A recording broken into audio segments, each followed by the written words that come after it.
The Senate Finance and Appropriations Committee will come to order. The clerk will open the roll.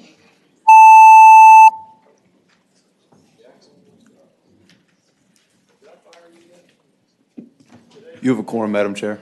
Thank you. I'd like to announce that we have two bills that we're passing by for the week. Those are Senate Bills 234 and 1058. We also have some bills that are going by for the day. That means we'll hear them tomorrow. Those are Senate Bills 11, 193, 198, and 26.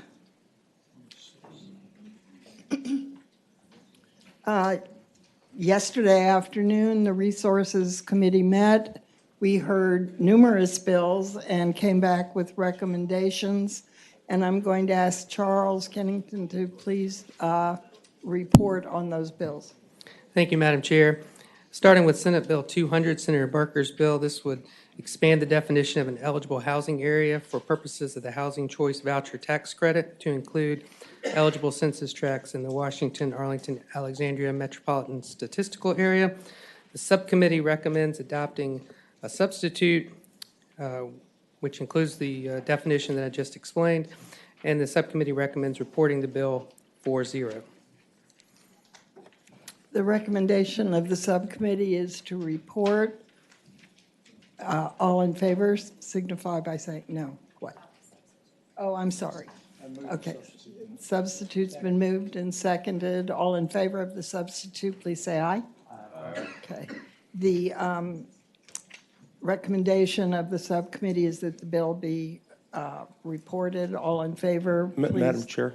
Yes. I don't want to prolong things. I did want to ask Senator Barker, though, since it is my area, if he could just really briefly explain the change with the bill, because I didn't read it from last night. I got the agenda. The amendment that was put on expanded it from the city of Alexandria to all of Planning District 8, so it, the Northern Virginia area there. So. Thank you. Further questions? Okay, all in favor, please vote aye. Opposed, no.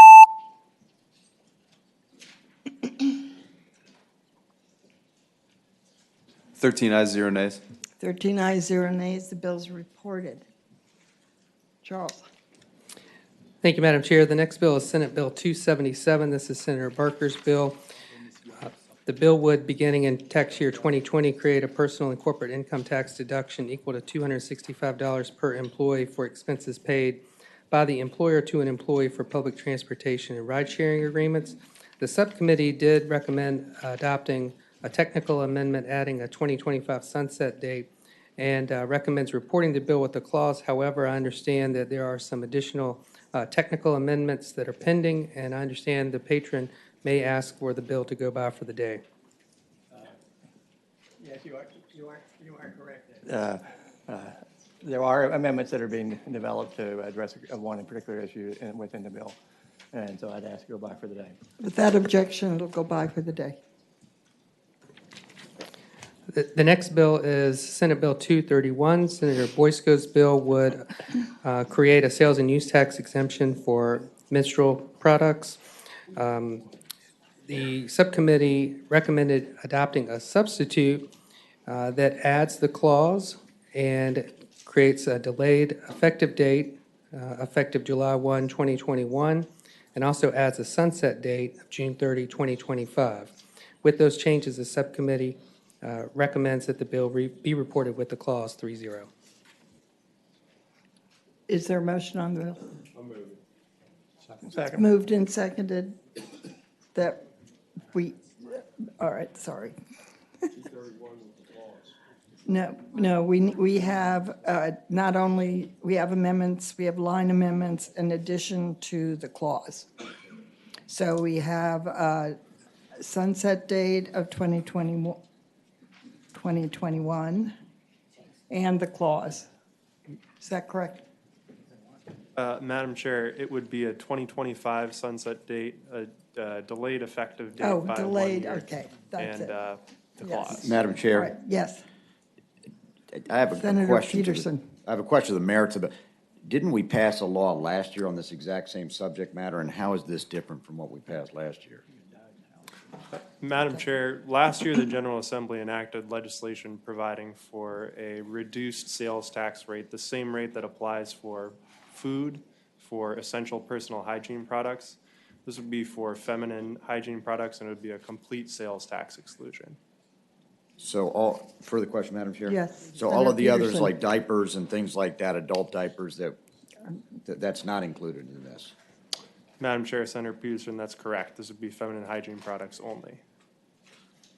Is that unconstitutional?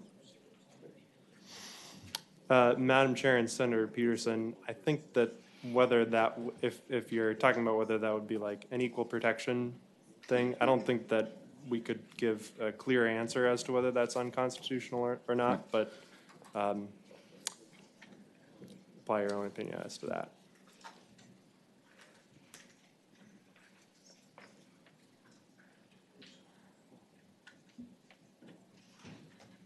Is there further questions? Is there a motion that the amendments be adopted? It's been moved and seconded that amendments be adopted. All in favor, say aye. And with those, it's been recommended that the bill be reported. It's moved. Is there a second? It's been moved and seconded the bill be reported as amended. All in favor, record your aye. Opposed, nay. 12 ayes, 0 nays, 1 abstention. The bill passed 13 with 1 abstention.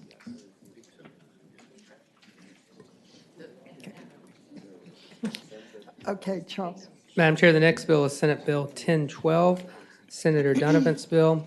The bill would, beginning with tax year 2021, create an income tax subtraction for financial assistance received by a student through the Get Skilled, Get a Job, Give Back, or G3 program that's proposed in the governor's introduced budget.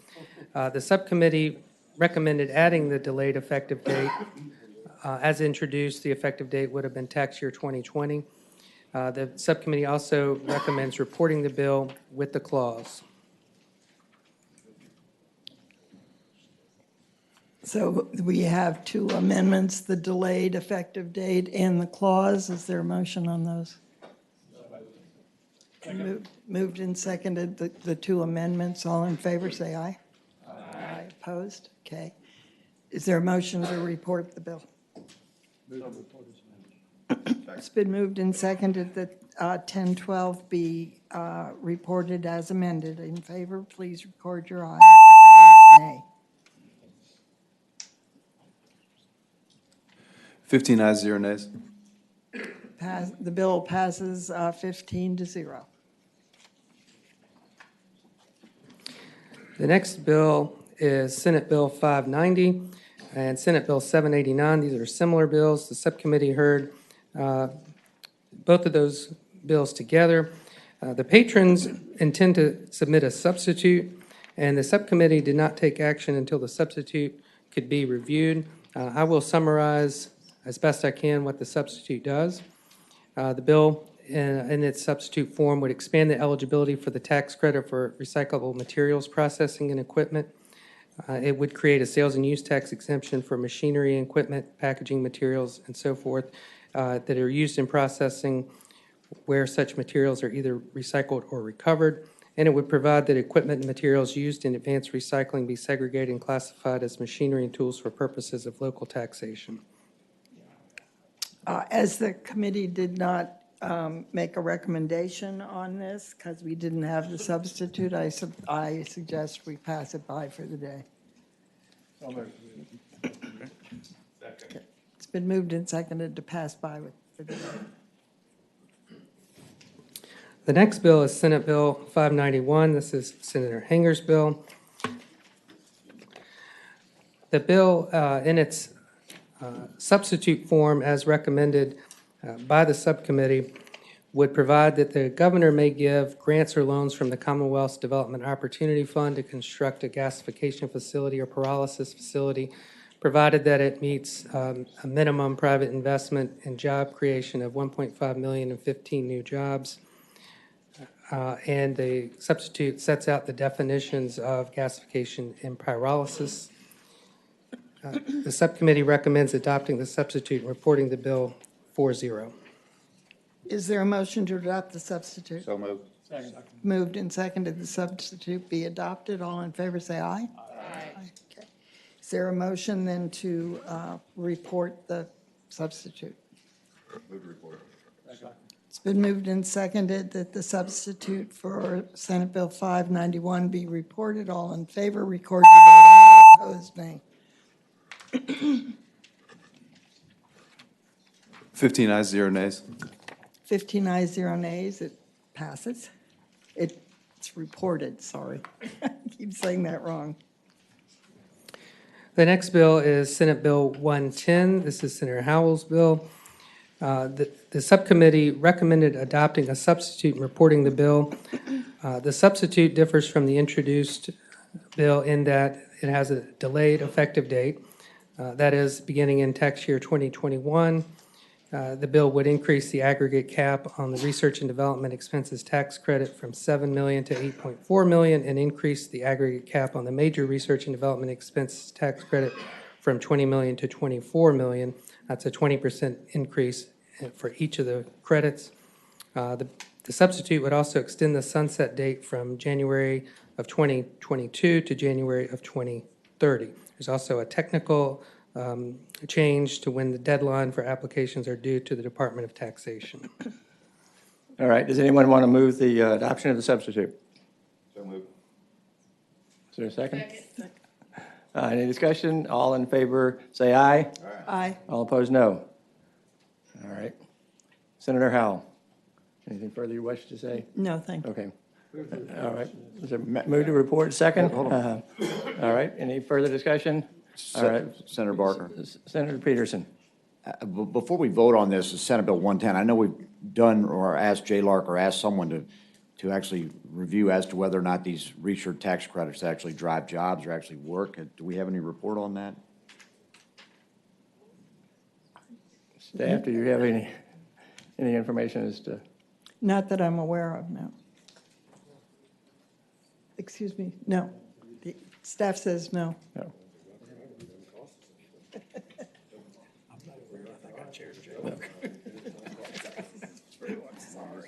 Madam Chair, I think somebody from JLARC is prepared to speak to that. Okay. Hi, Ellen Miller, JLARC. We have not gotten to that. We have a cycle of incentives, and that one hasn't been evaluated yet. Thank you. All right. Thank you. Anything further? All right, then we will vote on the board.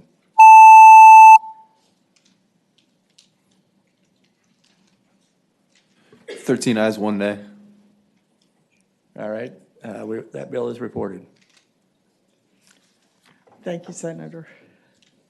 Okay, the next bill? The next bill is Senate Bill 789, which is similar to Senate Bill 590. And Senate Bill 590 was passed by for the day. Okay, without objection, let's pass it by for the day. The next bill in the subcommittee report was Senate Bill 1058, and I believe the chair has already asked that the bill be passed by for the week. Without objection, we'll pass the bill by for the week. I think we already did. The next bill was Senate Bill 923. This is Senator Lucas's bill. The subcommittee did not take action as the patron was not present.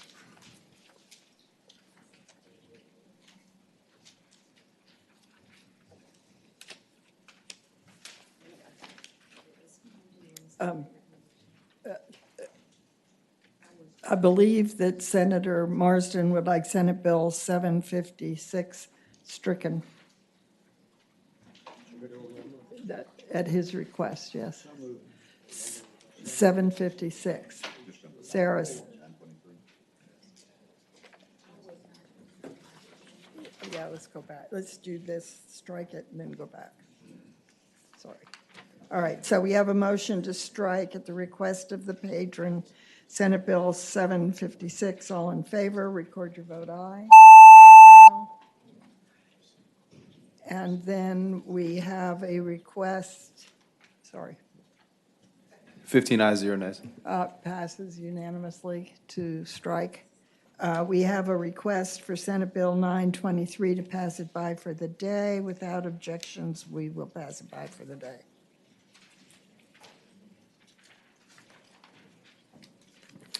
The next bill is Senate Bill 191. This bill would, beginning with tax year 2020, create an income tax subtraction for the income of active duty military members or the retirement compensation received by veterans for their service. The subcommittee heard a number of bills related to tax preferences for service members and veterans, and in a block recommends that these bills be carried over and recommends that this issue be referred to a special interim subcommittee for further study.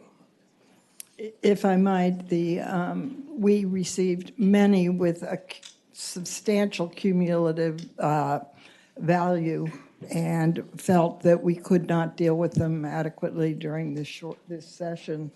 And so I will be setting up a special subcommittee to review them over the interim.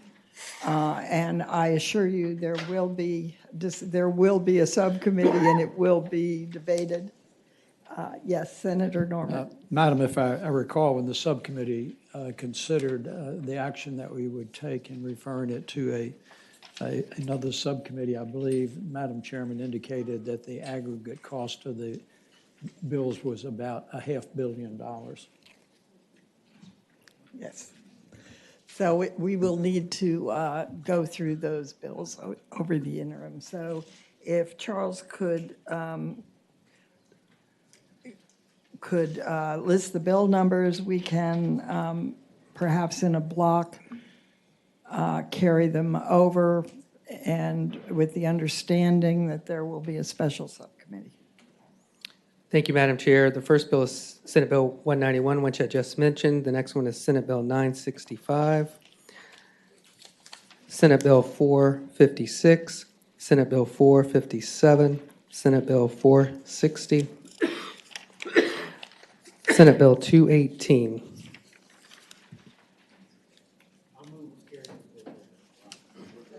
It's been moved and seconded that they be carried over in a block. All in favor, please vote aye. Opposed, nay.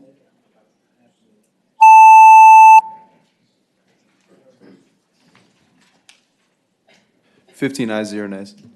15 ayes, 0 nays. They are carried over till next year. The next, the next bill is Senate Bill 919, Senator Peak's bill. This bill would create a sales and use tax exemption for equipment purchased by a broadband internet service provider. The subcommittee recommends reporting the bill with the clause. It's been moved the bill be, is there a second? All right. Okay, the clause has been moved. There's a second? All in favor of the clause, please signify by saying aye. Aye. Opposed? It's been moved to report as amended. Thank you. Is there a second? And there's a second. Please record your vote aye or nay.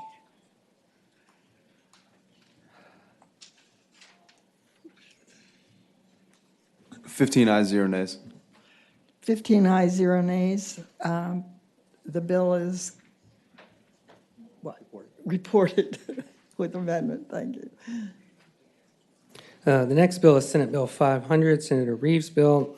This bill would, for tax years 2020 through 2024, create an income tax credit of up to $250 for purchases of teaching materials by licensed teachers. The subcommittee recommends reporting the bill with the clause. I will move the clause. Second. Clauses, there's been a motion to add the clause. All in favor, say aye. Opposed? The ayes have it. Move the report as amended. Is there a second? It's been moved that the bill be reported as amended. All in favor, vote aye. Opposed?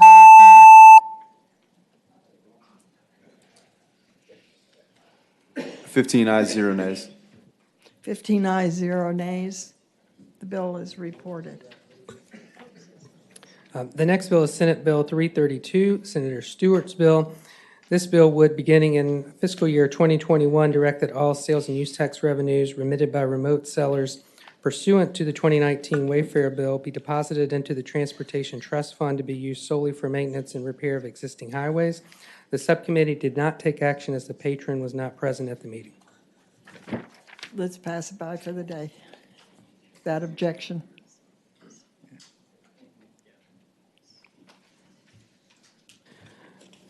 The next bill is Senate Bill 637, Senator Servell's bill. This bill would reinstate the estate tax for individuals dying on and after July 1, 2020. The subcommittee recommended an amendment removing the requirement under the bill as introduced that revenues be dedicated for healthcare purposes if the bill is reported. However, the subcommittee voted 2-2 and does not recommend reporting.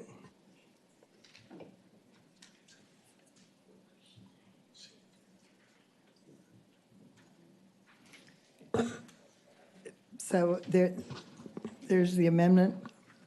I'm sorry, I was interrupted. So. Right. Yes. All right.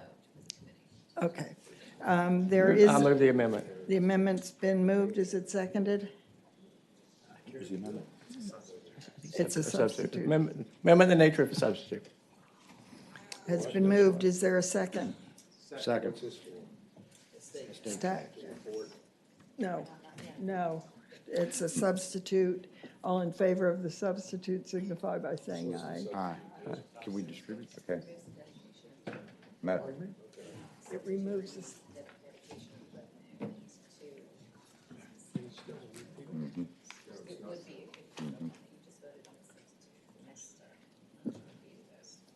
Madam Chair. Yes, Senator Hanger. Thank you. Since you as chair seem to have an appetite for digging a little deeper into some of these tax issues, I think this would be a good one to take a stronger look at this year and that we carry over the bill for the year. So I would move that we carry the bill over. Second. Would anyone like to speak to the contrary? Madam Chair. Yes. Go ahead. I heard Senator Peterson. I would like to speak to the contrary. I spoke against the repeal of this tax 15 years ago. I think it's appropriate. I think the threshold at this point is $10 million, so. 11. Actually, it's 11 per individual. For a couple, it's 23. Okay, It's so- 11 and a half. And All right, so I'll just let those numbers speak for themselves, and I believe we have sufficient carve-outs. But the bottom line is, I think we should do this now. Madam Chair, Senator Edwards and Yeah. then Senator Evans. there's some definitional problems that need to be worked on, it seems to me. Forestry, for example, I've talked to some people that have forests. How do you quantify this? And you know, usually when you have like a small farm, you get exemption, but some of these definitions just haven't been worked out, and I think studying it for the year is a good idea. Senator Evans. Yeah, I just wanted to share what Senator Peterson said. We would, and I'm not looking at the right page, but we would gain a lot of money, but that's not just what it's about. It's about changing the policy, which we did in 2007, which I think was a mistake, and I voted for, and I hope that we will, rather than carry it over, actually pass the bill. Senator Norman.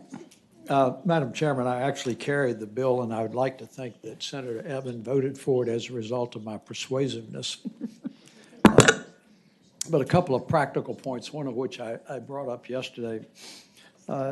This bill was originally introduced in order to encourage a number of high-income individuals to maintain their residency and domicile in the Commonwealth of Virginia, and several of them owned some of the largest privately owned corporations in the world, which were also based in Northern Virginia.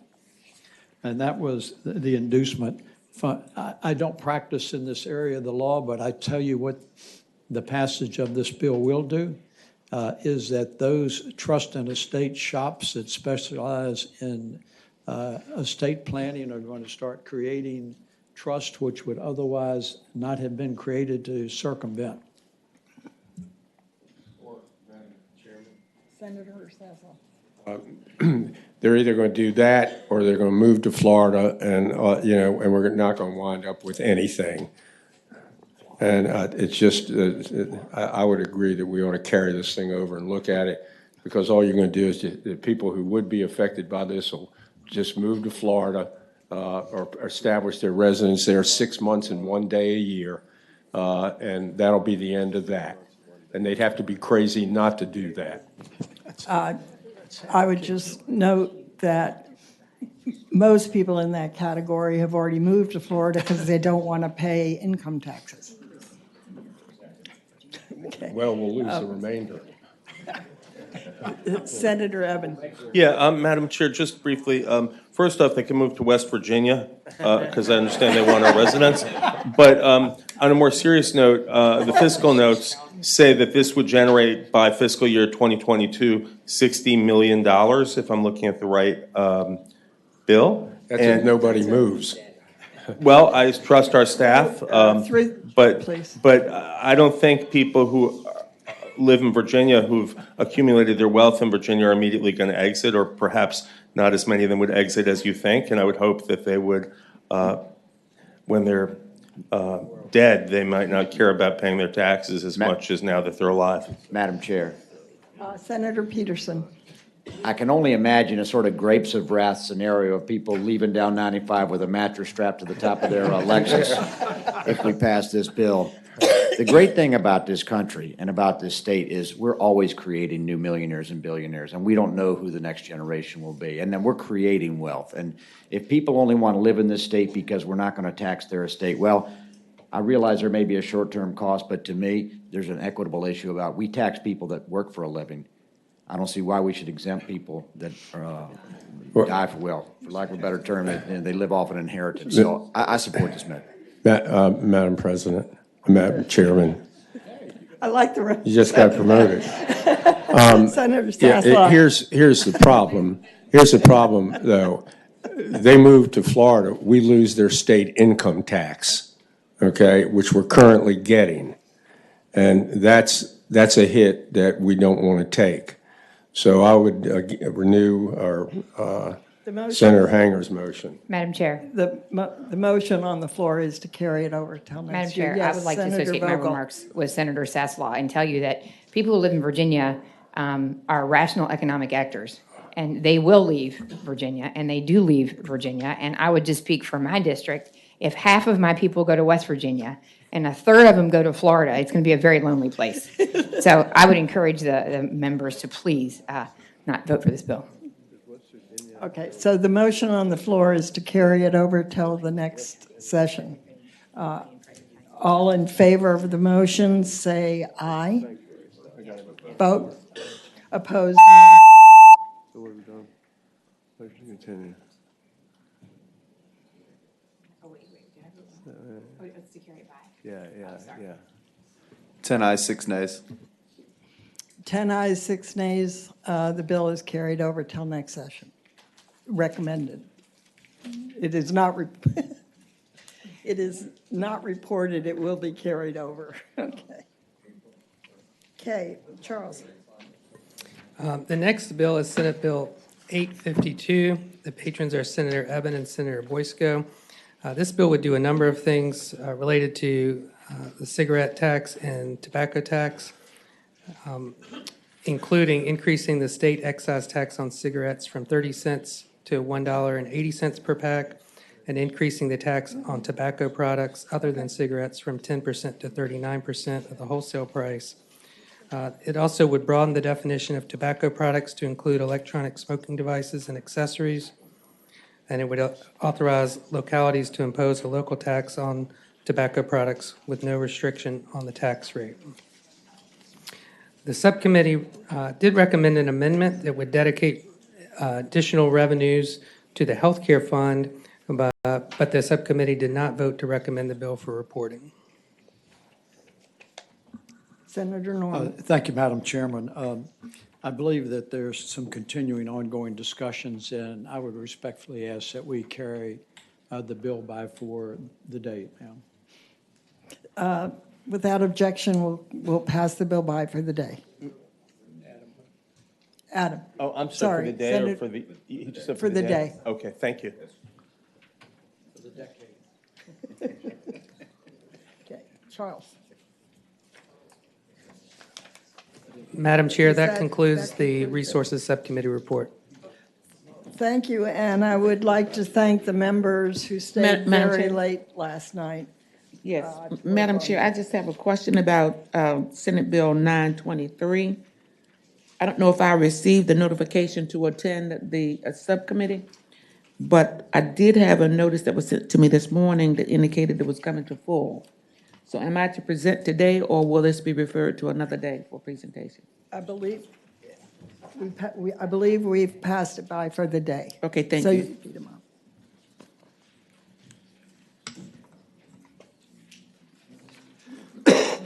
Okay, I believe at this point, we can go to senators who are not members of this committee. So we will be hearing from them first. Senator DeSteph is the first signed up.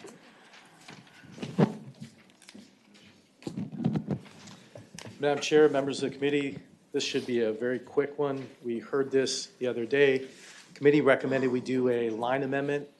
We have that line amendment prepared. The administration wanted to change one word. I think that's in the line amendment, so I think we should be good to go. What, I'm sorry, what? Senate which- Bill 168, line of duty. This is the one that dealt with Virginia licensed practitioners. Okay, thank you. Madam Chair and Senator DeSteph, the line amendment would be on two line amendments. One on line 35 to replace the word examination with review. And then on line 40 after Title 54.1 to insert licensed health practitioner includes a person issued a comparable license as determined by VRS by the District of Columbia or a state that is contiguous to Virginia. And that line amendment would address an issue that the committee discussed yesterday. Is there a motion on the amendment? It's been moved and seconded that the amendment be adopted. All in favor, say aye. Aye. Opposed? Amendment's adopted. The bill I believe is now before us, ready to be reported. Is there a motion? It's been moved and seconded? And seconded that the bill as amended be reported. All in favor, please vote aye. Opposed, nay. Madam Chair, members of the committee, thank you very much. Have an awesome day. 16 ayes, 0 nays. Passes unanimously. Next is Senator Reeves. Thank you, Madam President. Figured that would work for me. Hey, I'll take any help I can get. Madam Chair, members of the committee. Big president. We took this up the other day, and there was some ambiguity about who was going to do, if you all remember, who was going to do the financial counseling in consultation with DVS and Carrie Ann and those folks up there and some of the other areas in council. If you'll look at line 87 through 89, there's a substitute that I need to move forward. 458.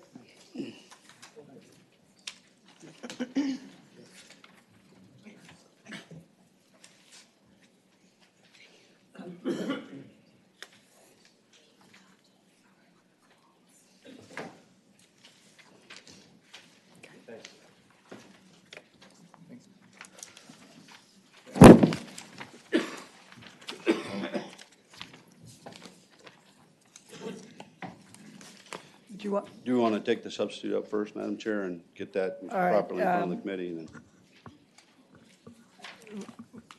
then The question is, shall we adopt the substitute? All in favor? Adopting the substitute.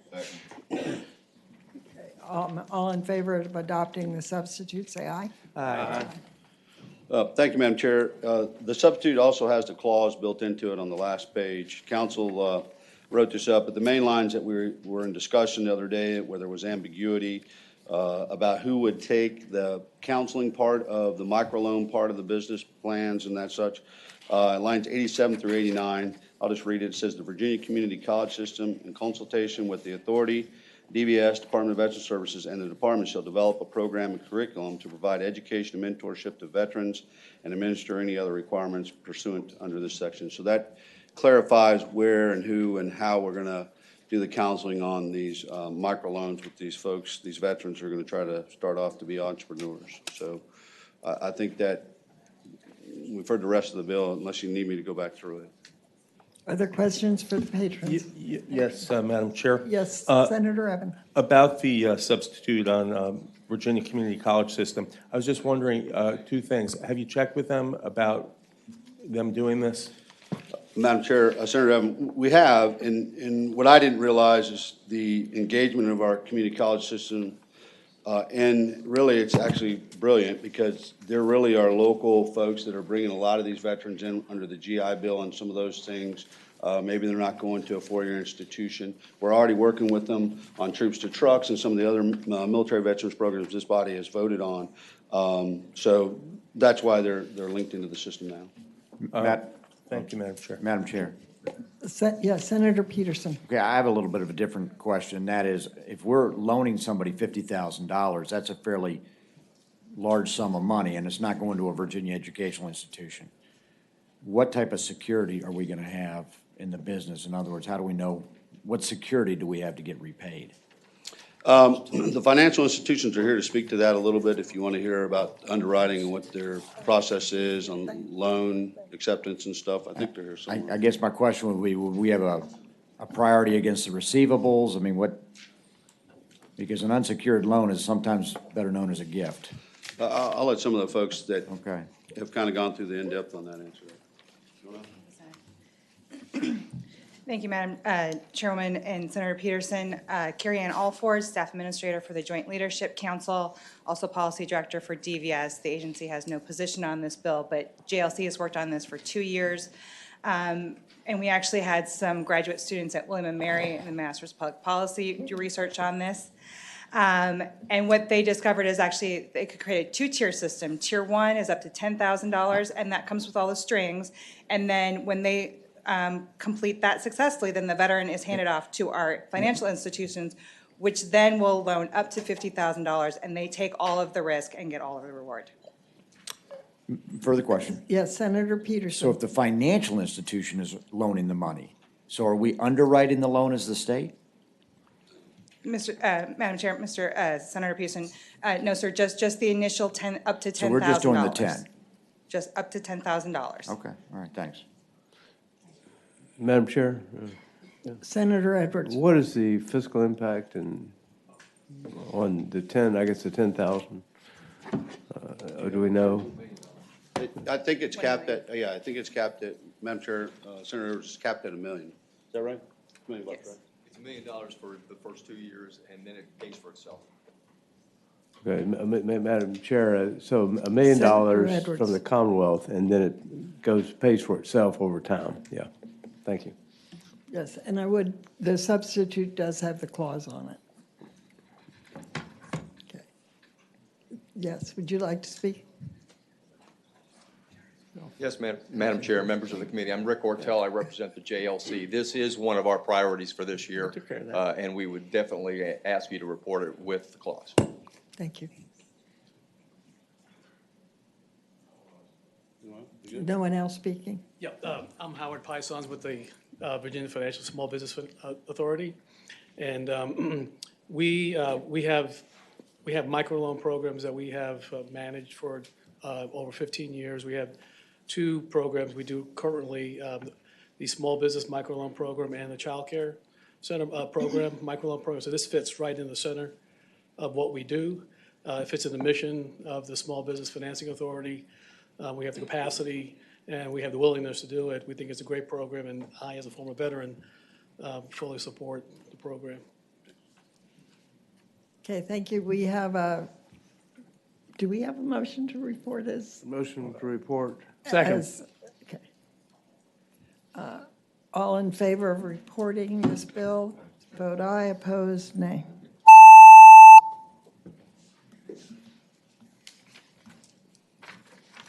Oops, sorry. 16 ayes, 0 nays. 16 ayes, 0 nays. It's reported. Thank you, Madam Chair. Senator. See, next to sign up is Senator Surville. Not here. Senator Favola. Thank you, Madam Chair. I am here to talk about Senate Bill 484, which is an equal taxing authority bill. And I have one line amendment. We did send it to staff. You got it. Okay. It's part of the enactment clause.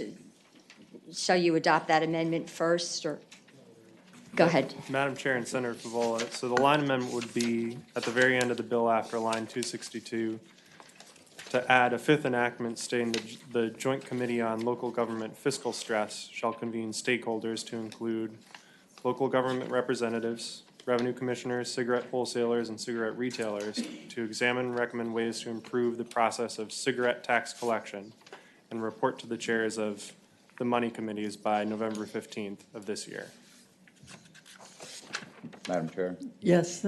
Before we take up that, I think you're aware I have a similar bill to accomplish the same purpose, and I didn't know whether you wanted to consider the bills independently or whether you want me to present at the same time. That would be good if you could at the same time. Okay. You want to do them at the same time? Okay. Yeah. Senator Locke, you also have one. I also have one. And you may also. And I would just recommend that mine be rolled into Senator Hanger's. Into Senator Hanger's. Okay, so let's do that first. At the patron is requesting her bill be reported and rolled into Senator Hanger's. It should be a co-chief patron, I assume. And Madam Chair, on that point, I would say that Senator Favola and I, and I've also been working with Delegate Watts, Chair of the House Finance Committee, but we began work on this with VACO. We were at the same conference. So I certainly want to protect her ownership as well. So we, at some point, we'll probably want to roll them all together as chief patrons. Okay, so roll Senator Favola's bill and Senator Locke's bill into Senator Hanger's bill. They may be different. The bills are different.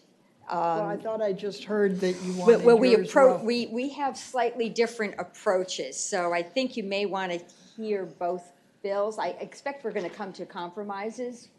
Would you expect that, Senator Hanger? Right, and I think we're close right now. And I think we're close, but right now we have different approaches, so you might want to hear, the two separate approaches. Okay. Is that fair? Yeah, please present them.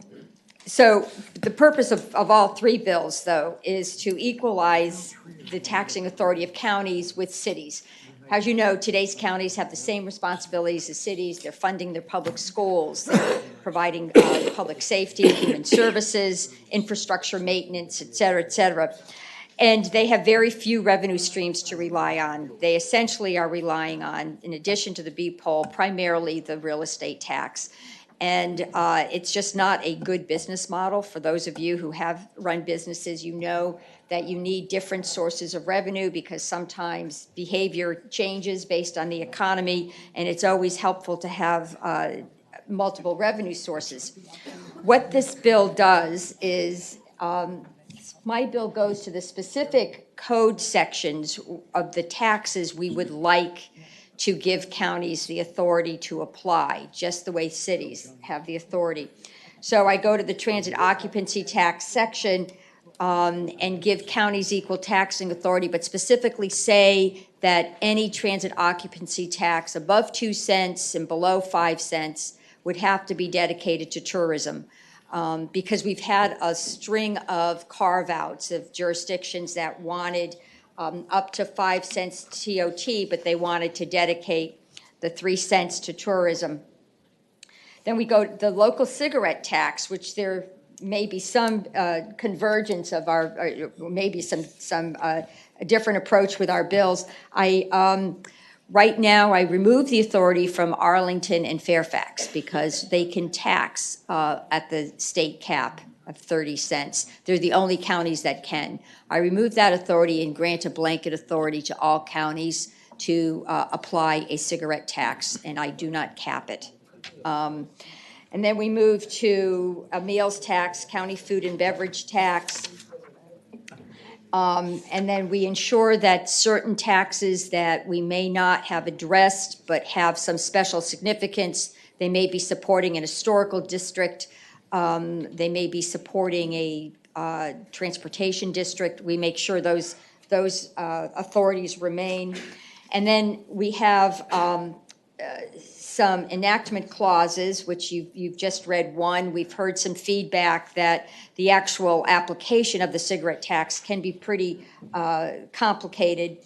And then the second enactment clause establishes a work group to go through the code and determine that we haven't forgotten anything. We've held everybody harmless, and that we can actually apply the intent of the statute correctly. So that Madam essentially is the bill. Madam Yes, Chair. Senator Peterson. And I have a number of questions, because I think, if I might, Yeah. Senator Locke and myself have both served on city councils, and they're not the same as counties. So let me just make that clear. You have obligations as a municipal corporation, such as police, fire, and rescue. You have to provide a transportation network, so you own your own streets. You have to- Arlington does water, too. well, and I realize that, and some counties do. Right, you don't enjoy sovereign immunity when you're a municipal corporation. So there's a lot of distinctions between the city and county besides just the taxing piece. And I guess my question to you, Senator Favola, is broadly, if a county wants the taxing authority, are they willing to step into all the other legal ramifications of being a municipal corporation? I think we'd have to ask on a county-by-county basis. I'm not sure, to be honest, what exactly the legal distinctions are, although you have done a good job of pointing them out. I can't speak for every county or whether they want to assume additional legal authority. I would be, Madam Chair. Senator Peterson. It's kind of like I have 3 teenagers, and if I can give them the keys to the car and let them drive, but they don't have to pay the insurance, it's a little bit different. And I understand people want the taxing authority, and I support that, but there are responsibilities that are going to come with that. I guess that's not a question, but a point, but. Madam Senator Chair. Deeds. Yeah, I don't know if this is for you, Senator, or Senator Hanger, or Senator, over the years, I mean, it seems to me that some of the higher growth localities, like, for example, Chesterfield or James City County or Albemarle County might, you can make a better argument for equality of taxing. Has there been any consideration of that? I mean, I'm not sure that some counties, some rural counties like Highland or Bath or Allegheny, really, have the need to have equal taxing authority. This is permissive. So these taxes would be applied by the Board of Supervisors, and they don't have to apply them. Senator Hanger. Thank you. Thank you, Madam Chair, members of the committee. I think we're not too far apart, and I'll just go down the list of things that my bill would accomplish, and it dovetails, for the most part, with Senator Favola in terms of how it would be. But it has one important feature. It has a delayed effective date of July 1, 2021. And the reason for that being, when you're doing something this significant, you really need an opportunity to look at it over time. And so there would be, the tax department has a provision that the tax department would convene a work group to work on a number of things, including modernizing the cigarette tax stamping process, which is very convoluted for those that have some exposure to how that works now at the wholesale level. If we're going to do this statewide with all localities, we really should use it as an opportunity to modernize the cigarette tax stamping process, which I understand in Northern Virginia there's a regional process that's used that works fairly effectively, but we need to work on that. And so the delayed effective date would allow us to revisit the issue if we need to tweak some things, such as Senator Peterson was talking about there. There are subjects that can be talked about if we inadvertently create something that we need to fix. As it applies to cigarettes, tobacco product, it would authorize all localities, all counties to go up to 40 cents per pack, and it would cap it at 40 cents per pack. That would, which is somewhat of a negotiated type thing with some of the people that would have had a huge problem. And in my opinion, in terms of fairness and to retailers, that's one of the things we want to accomplish, is some degree of uniformity throughout the Commonwealth, so you don't place retailers that happen to be in a certain locality at a disadvantage with those in another. That would produce a significant amount of revenue for the counties statewide, and even for those counties that are currently have the authority, Arlington and Fairfax, it would give them an additional 10 cents if they choose to exercise that, which would be significant money, but it would be capped. But all localities above that, and there are a number, would be grandfathered in at their existing rates. Okay, so that is where we would be with that. As we're on tobacco, as we're talking with Senator Evan and others that are working on that particular issue, it would authorize all localities to tax liquid nicotine or heated tobacco products if the state does, provided the rate couldn't exceed 50% of the state rate. Now, obviously, that's a moving target now as we're discussing this particular subject. It would authorize all counties to impose a transit occupancy tax, as we currently do, and this dovetails with Senator Favola's, up to 5% with a 2 to 5% range dedicated to tourism marketing, but grandfathers all those localities that for a variety of reasons we've authorized to go higher. It would authorize all counties to impose a meals tax without a referendum up to 6%. Now, I've heard some comment for counties that have had recent referendums that we may want to tweak that, particularly Fairfax. If they've held a recent referendum, we may want to modify that language with an amendment so that they would be limited in the amount that they could go up or constrained in some manner. That's something Senator Peterson, I think, would perhaps help those who are, and Fairfax may be the only one that is in that situation right now, but that amendment is not in there, and so that we may need to address that. The other one, of course, admissions tax. Cities and towns, we would cap that at 10%. There are a couple of deviations for odd things we've done, like with Madison and Rappahannock County on combined transient occupancy. We would address that so that we wouldn't be stepping on their toes. And that's essentially it, Madam Chair. The key feature with an enactment clause, convening the work group, and a delayed effective date so that we do this. And there are some concessions embodied in this, which Senator Favola hasn't quite come to on capping tobacco, but I think it's an important feature if it's going to become politically doable.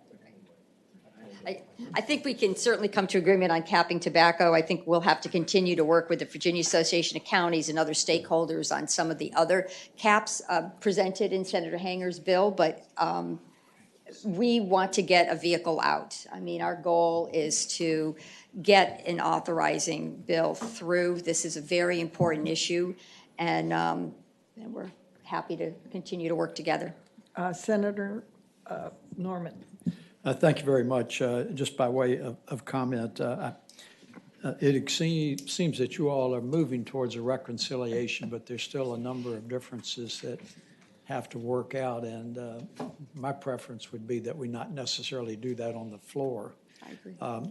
But more of an editorial comment. I think clearly, as Senator Hanger referenced, that there may be some further thoughts on the cigarette tax, but from a parochial issue, I can tell you from my parochial concern, there are sensitivities about an emissions tax as well, and may have some discussions about that. Okay. Madam Chair. Senator Evan. I like the spirit of your bill and tend to support it. I'm just wondering if, rather than a delayed enactment clause, if you might be open to a reenactment clause with the same work groups. What it accomplishes, Madam Chair, Yes. essentially accomplishes the same purpose, except that the reenactment obviously is we wouldn't be moving toward targets specifically. And I think it would be better that we have the opportunity to revisit it if we need to tweak things rather than revisiting the whole subject again. Yeah, and Madam Chair. Senator Evan. I think that might make some members of the General Assembly more comfortable on the floor to know that they've not gone the go-ahead without any details being fine-tuned. And that's just a thought for you all to consider a way to get it passed. Right. Madam Chair, there is a good bit of thought going into this. Obviously, there's some conversations. Delegate Watts, we're supposed to be concerned about what they're doing right now, but we've had a number of meetings in terms of trying to get some degree of agreement on where we would go with this. Okay. Senator Zazzle. Madam Chairman, Senator Hanger brought up, and Chap had talked, I guess, with him about some amendments. Could you work that out over the next 24 hours and get those amendments ready? And we could do I would think so. do it tomorrow? Yes. Okay, if that's the case, Madam Chairman, my request would be, could we carry it by for the day? Without objection, we'll pass it by for the day. Thank you very much. And you're okay? Okay. Madam Chair, we do have speakers here. Do you want to take speakers today or tomorrow? I've got two speakers, or it's up to you. They're good. They're all in favor of this. Today. Yeah, they are. This is the Virginia Association of Counties, so they're, Good. they've been working with me on my bill. Does somebody want to speak to the bill? Yes.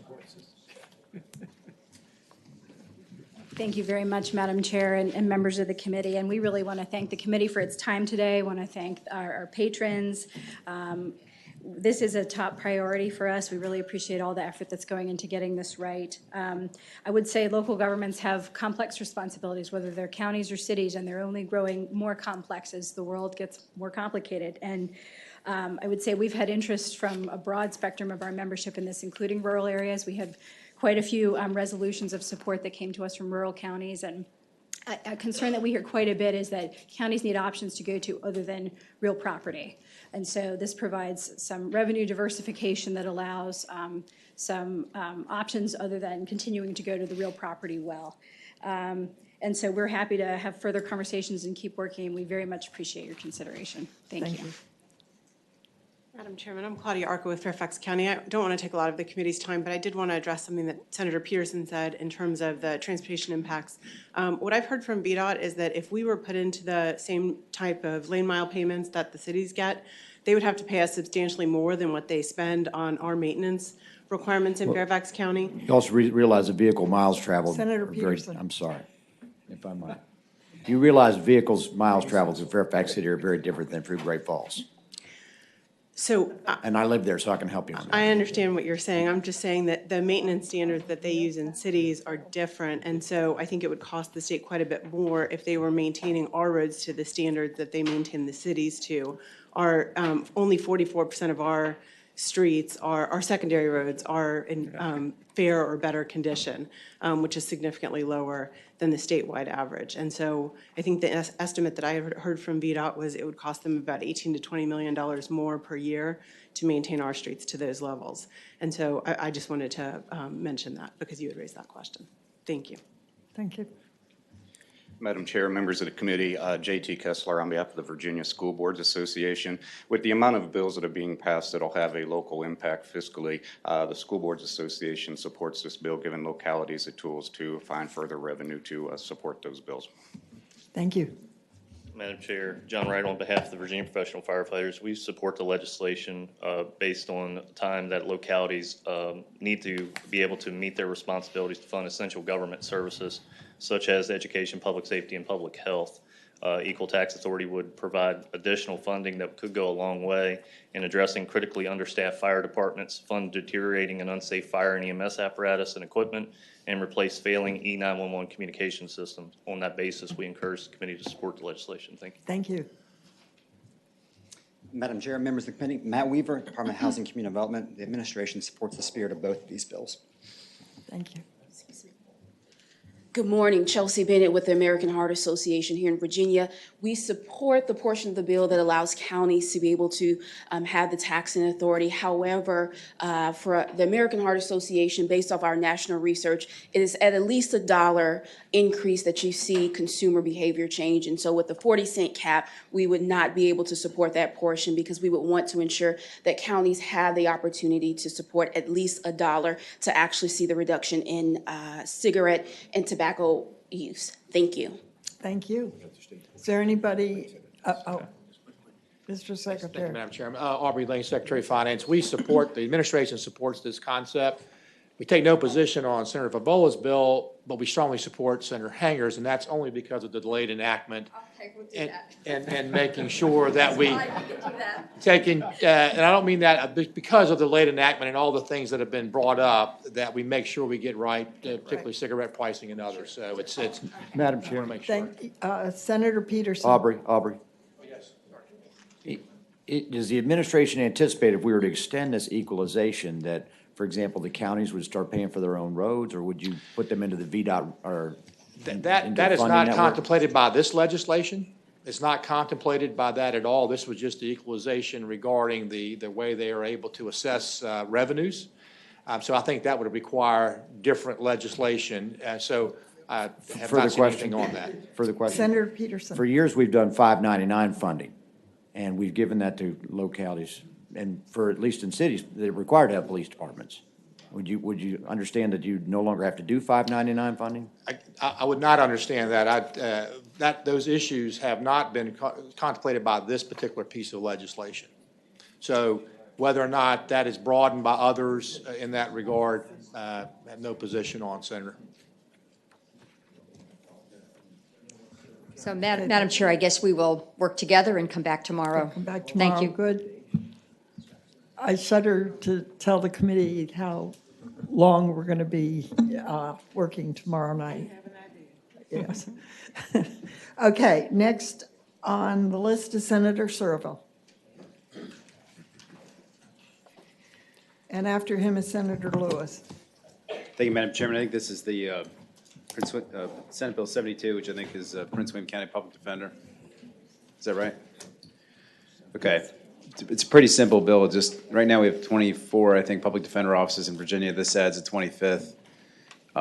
The administration has funded this in its budget. It's supported by several local grassroots organizations in Prince William County. The Board of Supervisors has indicated they're willing to supplement the salaries of the new employees. They estimate this will result in the hiring of about 25 lawyers, 10 support staff. And I think most of the costs can be covered by reallocating court-appointed attorney fee waiver money. That's the bill does. Okay. Are there any questions for Senator Surville? Would anyone like to speak in favor of the bill? I have a whole bunch of grassroots people, but I didn't tell them that it was on the docket today. Anybody opposed? I move to report, Madam Chair. It's been moved. Is there a second? Second. To the bill? And seconded that the bill be reported. All in favor signify vote aye. Opposed, nay.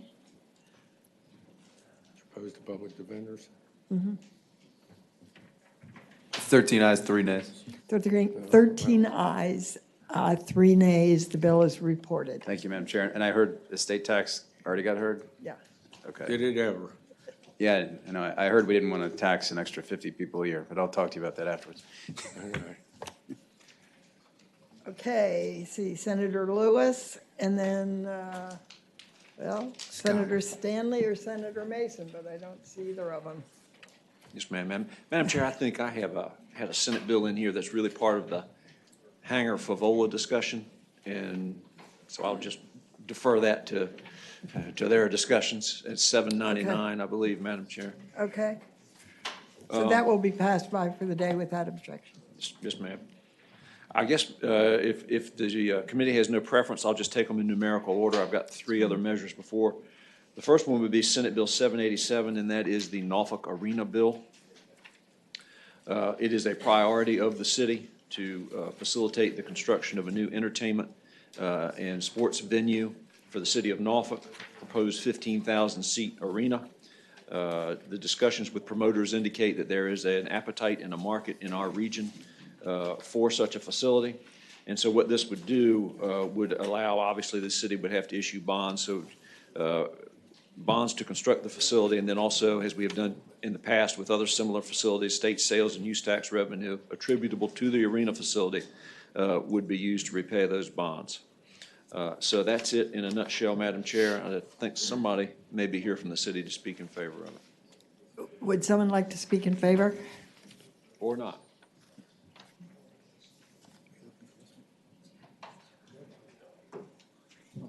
Senator, you're looking the wrong way.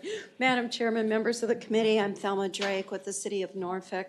I'd certainly appreciate your consideration today for our bill. This has been, as the Senator said, a long-term goal of Mayor Alexander to create this facility for Eastern Shore, South Side, Eastern North Carolina, that coastal area for an arena. We feel like there is a gap in our region, that the facilities we have are outdated.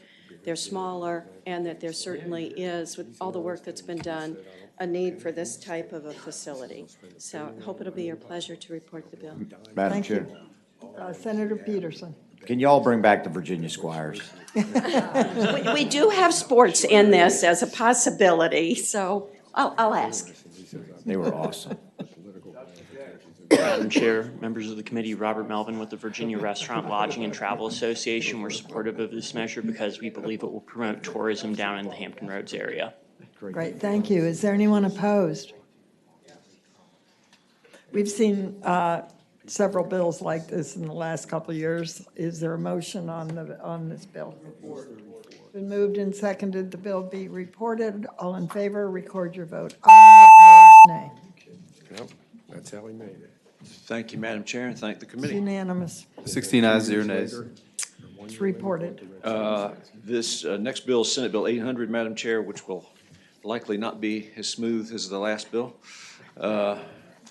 This is a bill that came before the committee, I think, last week and was pushed off with the opportunity to give some of the solar development folks the opportunity to have some dialogue with the VACO folks and the localities. And unfortunately, I'm here to report those talks were not fruitful. And so now it is in the breast of the committee. As I pointed out during my last presentation, Senate Bill 800 advances the sunset date of the state-mandated 80% tax exemption for machinery and tools tax for utility scale solar. Just wanted to point out, as you all will recall, in 2018, the Assembly returned the authority to counties for 150 megawatt projects or larger. This bill will deal with 20 megawatts, between 20 megawatts and 150 megawatts, and return to the localities the ability to determine what types of exemptions and sales and use tax incentives they would like to do to offer for these projects by ordinance. There's been a great deal of stress. This has resulted in a diminution of the projects and poses some stress for these large projects for the localities, Madam Chair. So we've got a lot of people here that want to speak in favor, and I know a lot of people that want to speak against. And so with that, I will turn it over. Okay. Are there questions of the patron first? Okay. Will those who want to speak in favor come forward? Madam Chair, members of the committee, I'm Joe Lurch with the Virginia Association of Counties. I spoke on this last week, so I won't belabor my points. Just to point out one thing, localities do have the authority in code to grant tax exemptions of whatever level they decide is right for any renewable energy facility. A great example is Botetourt County just recently approved a major tax reduction on the machinery and tools for a wind project, which doesn't get the mandatory 80% exemption. And I know that there's some others that may want to speak in favor. Yes, sir. Good morning, Madam Chair, members of the committee. I'm Andrew Smith with the Virginia Farm Bureau Federation, and we do support this bill. Our members voted to encourage to move up the sunset for this exemption because it's been very successful in development of solar. But unfortunately, it's also added to the pressure of the need for farmland. We've lost a great deal of farmland due to some of these projects because the farmers just cannot compete with the rental values when a solar farm comes in compared to somebody renting it for farmland. So we do encourage you to support the bill. Thank you. Thank you. Is there anyone else in favor? Good morning, Madam Chairman and members of the committee. I'm Ron Jenkins, Virginia Loggers Association, and we support Senate Bill 800, and there are two reasons, basically. I think, first, we understand, because our businesses are basically rural-based, and we understand that they have many needs in the county, such as just broadband, education for their children, and of course, logging is not the only one. I think farming, traditional farming is in the same venue. And there are so many services, yet the counties are stressed because of the lack of funds to provide all of these services. So that's number one, that we would support Senate Bill 800. The second reason is simply the loss of forest land. Not only are we losing farmland, but we're losing very productive forest land by the thousands of acres across Virginia because of the solar panels. I do understand there must be a renewable portfolio that consists of diverse, but we just want biomass to be as part of that. Thank you, ma'am. Thank you. Good morning, Madam Chair, members of the committee. Susan Seward, Chairman of the Sussex County Board of Supervisors. I also spoke previously on this. We strongly support this bill. I would say that I have just been over in Senate Commerce and Labor Energy Subcommittee, and there's a lot of talk about battery storage. That's the next wave that's going to hit, is the battery storage attached to these solar facilities. I will say in 30 years, when these panels come down, decommissioning will hit us. That problem is waiting in several decades. But I will tell you, battery storage, from a technology point of view, causes me a whole lot more concern relative to the hazards. And if battery storage is tax exempt, I think that's an even more unfair thing to ask of us, quite frankly. So we strongly support this bill. Thank you. Thank you. Anyone else in support? Anyone in opposition? Good morning, Madam Chair and members of the Finance Committee. Senator Lewis, thank you for bringing the bill and for the conversations we've had about this bill. So, big picture-wise, we've got a robust solar energy in Virginia that has transformed Virginia and is transforming Virginia. And there are big bills up, the Clean Economy Act bill this year, to firm up what that business opportunity will be. So last year, there was a bill similar to this in the House, and it went to House Finance, and we were asked to work with the Virginia Association of Counties off-season. So we had 6 meetings, and we spent thousands of hours preparing for those meetings, 11 drafts of legislation. Senator Barker has 2 of those pieces of legislation that provide for a legal structure for payments to localities. One is basically an energy revenue share, if you will, and it can either be a production or a capacity tax. And that is something new. Localities that were at the table during this discussion were very interested in that option. And the other option that Senator Barker has is an option that deals with a step down of the M&T tax exemption, which was also discussed with rural counties over that 6-month period. And again, multiple drafts of those pieces of legislation to try to build consensus. I'm advised that BACO does not oppose those 2 bills that Senator Barker has, except for the provision that extends the tax exemption from 2024 to 2030. And the reason for that extension is that if you consider the Clean Economy Act, and that whole framework is for a 10-year period of time to define the solar market in Virginia, that if you remove the stability of knowing exactly what the financials will be, I don't know what impact that would have. A number of people say it would gut the Clean Economy Act. So if you're interested in the Clean Economy Act, you really ought to think about this particular provision. Now, I would say that some of the counties, Senator Ruff, that participated in this discussion were Halifax, Mecklenburg, Charlotte. And I want to give you an example of how the solar industry today has worked with the existing law. And it's sort of a patchwork, right? And there's no specific code sections that say you can do this, but any taxpayer can waive a tax exemption. So what we did in Charlotte County, for example, is there was a solar project. It was a good land use case. It has to be a good land use case to begin with. Then what happens after that is you talk about the economics. And so through a conditional use permit process, what we did is we allocated a little over $1 million towards the emergency communications need of Charlotte County, which was $5 million total, counting the financing. And then in the voluntary payment agreement, which we made fully mandatory by basically bonding the entire amount of money, we gave $4 million over the life of the project to pay for the emergency communication system. So in addition, in that county, between the real estate tax increases and the provision, if you will, for voluntary payment and the conditional use permit, that amounted to a package of over $10 million for Charlotte County and $5 million paid for the entire communication system. There's a conditional use permit bill that Senator Marston has that's working through the process that will make it clear that the conditional use permit, if there's a nexus to offset impacts of that project, can be used. So the reason I go into a little bit of that detail about what came out of that stakeholder group is because eliminating the tax exemption is obviously one approach to get localities more money. The other approach, we had some consensus, and VACO never agreed to this consensus, but a number of the rural counties looked and recognized that what the solar industry was doing was coming to the table based upon Delegate Wright's bill last year and came up with a solution of how we could work together to provide, number one, a good land use case, but also community benefits. Backstep, one last thing, and then I'll close. I was just going to say, if you're you going to could, ask me to please. close, is that the big picture is solar and renewable energy in Virginia are driving the Virginia economy. Every company that comes into Virginia wants solar and renewable energy. And what the bills, the package of bills that came out of this solar group will do is to reward some of the rural counties for having solar projects in their localities. Thank you, Madam Chair. Thank you. Is there anyone else in opposition? Madam Chair, members of the committee, Patrick Cushing with Williams Mullen representing Cypress Creek Renewables. I spoke to you last week. I'll keep my comments short. We do oppose the bill in favor of some of the other options that Senator Barker has.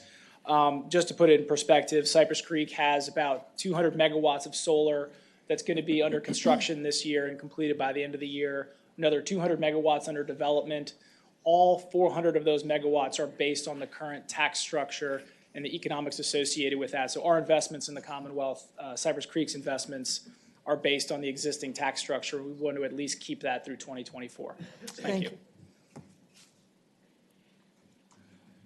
Good morning, Madam Chair and members of the Senate Finance Committee. My name is David Murray. I serve as Executive Director of the Virginia Solar Trade Association, also known as MDVCA. I think that Chip put it best, that this bill would pull the plug on tremendous solar investment that takes several years to develop. And so if we were to enact this, it would certainly pull the plug. And there's a number of alternatives that we have in this session that I hope will be considered that provide more consistent and greater revenue to counties. Thank you. Thank you. Madam Chair, members of the committee, my name is Rebecca Campbell, and I'm with First Solar. First Solar is the largest American solar panel manufacturer, and we are developing utility-scale solar projects in South Central Virginia. We support the bills that Chip referenced, that Senator Barker is advancing, and we oppose this bill. Thank you. Thank you. Madam Chair, Rob Shin with Next Year Energy. We're opposed for the reasons stated. Thank you. Thank you. Madam Chair, Preston Bryan on behalf of Long Road Energy and Apex Clean Energy. And one 80-megawatt project could well be over a $100 million investment, and there are dozens in various stages of planning. So we're talking about more than $1 billion worth of investment that this would stop. Thank you. Madam Chair, members of the committee, Miles Laurie on behalf of S Power, we also oppose the bill, but we still like you, barely. Madam Chair, Guy Rowling on behalf of Powered by Facts, and we also oppose the bill. Thank you. Good morning, Madam Chair, members of the committee. Troy Murphy with the Northern Virginia Technology Council. We echo the previous comments and also oppose this legislation. Thank you. Thank you. Technology Council. Madam Chairman. Yes. Senator Ruff. I appreciate all the comments there, but there are a group of about 16 counties that have said we're not going to agree to anything else until there's some equity in the tax issue. Since several of the speakers referenced a couple of other bills, I believe they ought to all be dealt with at the same time, and maybe they can find some common ground. So I would move that this bill be carried over until Senator Barker's bill is dealt with. Madam Chair. Senator Barker. I have the two bills that were referenced by several of the speakers today. We're working on amendments to that I hopefully will move us in a direction of having more commonality on things. So would you like it carried over for the day or For the the week? week. For the week? Without objection, we will carry it over for the week, but we will have no further public comment, having done it twice. Thank you, Madam Chair. Thank you. Yes, we are going to be swamped. Yes. Madam Senator. Chair, committee, I've got one more bill before you, and that's 1028. And this is fairly simple, fairly straightforward. And I'm probably the sole advocate, and I don't think we have any opponents. And what this bill does is embrace a concept that we've already embraced in regard to school funding with Halifax County. It's a sign of our times that these localities have had to come to us with hat in hand with infrastructure issues for their schools. Northampton County is the focus of this measure. Northampton County is in dire straits when it comes to infrastructure. I'll ask you. They've been able to do some things with some fresh bond issue recently, but they have many more needs at hand that they are going to be unable to deal with. And so what they are asking is the same courtesy, I guess, or policy decision we extended to Halifax County, allowing them to add a 1% add-on to their sales tax after referendum in order to use exclusively for school infrastructure. And the county administrator from Northampton is here if the committee has any questions. Okay. This is a bridge we've already crossed several times. Yes. I believe, though, there are some more or less technical amendments. I'm sorry. Yes, Madam Chair, there are. Yes. Madam Chair and Senator Lewis, the amendments would be identical to amendments adopted by the committee for Senator Ruff's bill for Mecklenburg County. Is there a motion on the amendments? It's been moved and seconded. The amendments be agreed to. All in favor, say aye. Aye. Aye. They're agreed to. Is there a motion on the bill? It's been moved and seconded. The bill be reported as amended. Please signify aye or nay. Thank.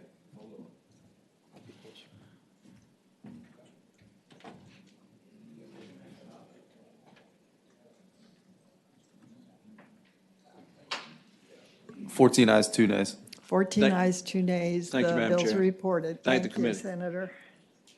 See, next on the list is Senator Stanley and Senator Mason. Good morning, Madam Chair. Which bill would you like to kill first? You choose. Can we do them in a block? Take them up in a block, that's fine. Madam Chair, if appropriate with you, I'd take up Senate Bill 1.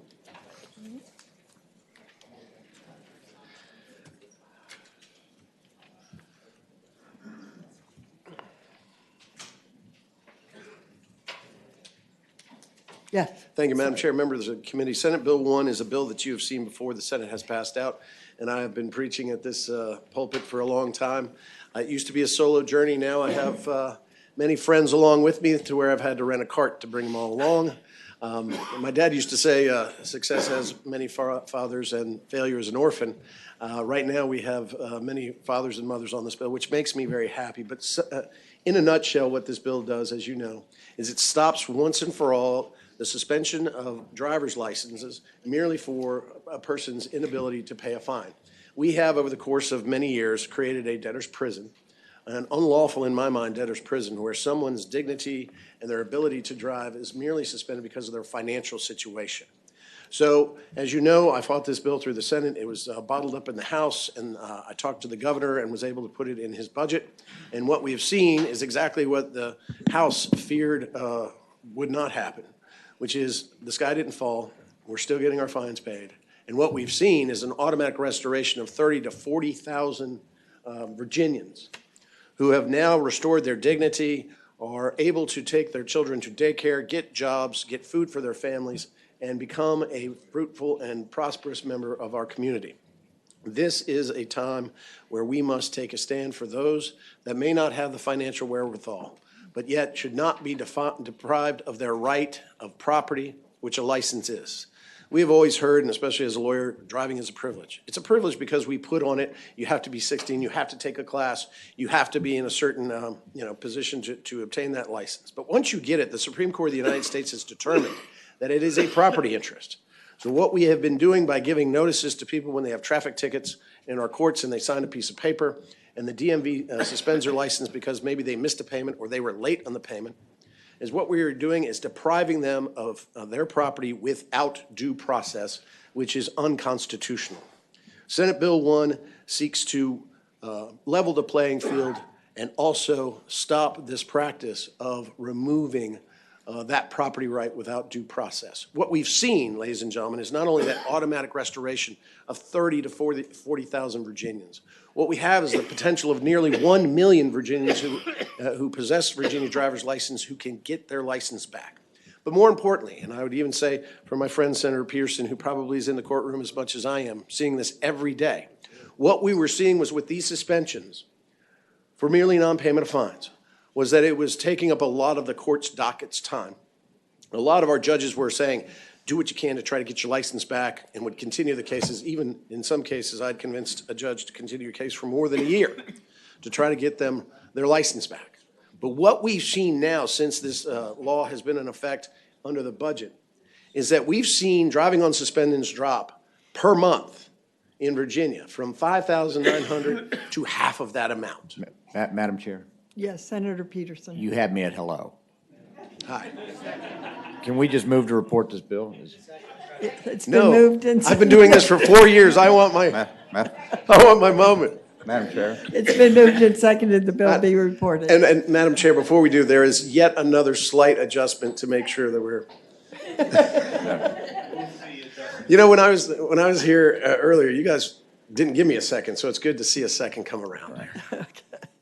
So you have an amendment? There's a line amendment, I do believe. Madam Chair, the line amendment is on line 32, after the word conviction, to strike the words failure or refusal to pay.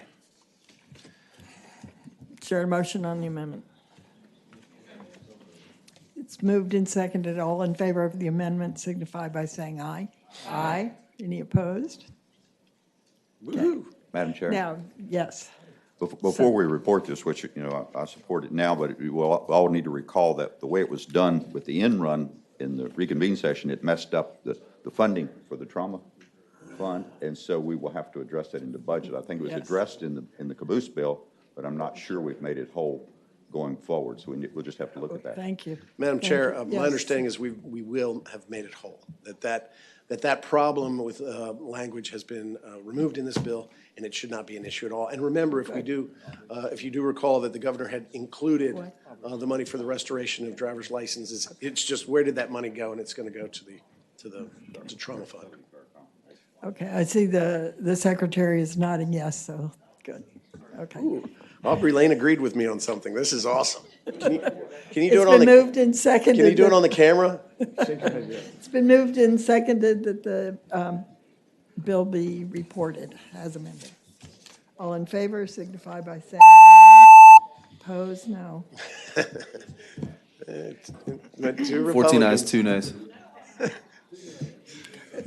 Madam Chair, can you 14 tell me? ayes, 2 noes, the bill's reported. Madam Chair, can you tell me when the Democrat caucus meets today?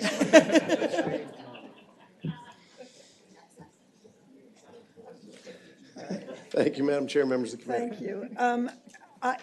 you. Did you have another bill? I do. Oh, But I'm sure you're going to dispatch this with haste, Okay. although I wish you wouldn't. It is Senate Bill 6, Madam Chair. okay, Senate Bill 6. Thank you, Madam Chair, members of the committee. I think that you understand that when I have an issue that I get passionate about, I get extremely passionate about it. And what we've seen, and when I was chairman of the local government, was we started a work group subcommittee with regard to determining whether our schools were modern, and if they were not modern, how would we modernize them? What I found, being from a rural area, but representing also rural and urban, is that rural areas and urban areas share a problem. We share many problems. But one that we share in its entirety is the fact that our infrastructure, when it comes to the physical plants of our schools, are crumbling around the ears of our children. We have many schools that were built before World War II. We have many schools even that were built before World War I that are still in existence. In Lee County, we have, in the southwest part of the state, we have one school built before World War I that has one electrical plug for each classroom. And they have to use power strips just to keep just some of the regular modern techniques that they have to use to teach children. What we're seeing, though, is this is creating an unequal education based on your zip code. That is to say, in Northern Virginia, where I had the privilege of going to high school even back in the 80s, we have more modern schools. You have more money to build those schools, and the children are getting a modern education. I'm to understand even in Loudoun County, they're teaching computer coding to kindergartners, where they cannot because the facility won't let us teach that same coding class to children in Petersburg, in Norfolk, in Danville, in Patrick County. And what this bill does is simply ask the citizens of the Commonwealth of Virginia whether this General Assembly should make it a priority by issuing bonds up to $3 billion to solve this problem. I would assert to you that $3 billion is inadequate to totally solve this problem. What we're hoping for is that we're putting things together where the localities will have a match. We can encourage private-public partnerships. But the time has come, ladies and gentlemen, for us to acknowledge a problem with each passing year is getting worse. It's getting worse because the schools are getting older and they're not getting repaired. The costs are going up, the cost of maintenance, the cost of modernization, the cost of repair. And quite frankly, I saw schools where classrooms had to be moved because the mold and the water was coming through the roof down into the area. Madam Chair. But Senator Sasslaw, then Senator Peterson. Senator, excuse me. I'll take that. Senator Stanley, in all the years that I've been here, there have been several suggestions to do it. We have never, ever had an advisory referendum. And you admit that the $3 billion is probably not adequate to solve the problem. If it's that big of a problem, and I'm not saying it's not, then why don't you put in a tax increase to pay for it? Madam Chair, I would answer the gentleman by saying what we're trying to do is assess first to see, is this a priority of our citizens that we should take? It's non-binding.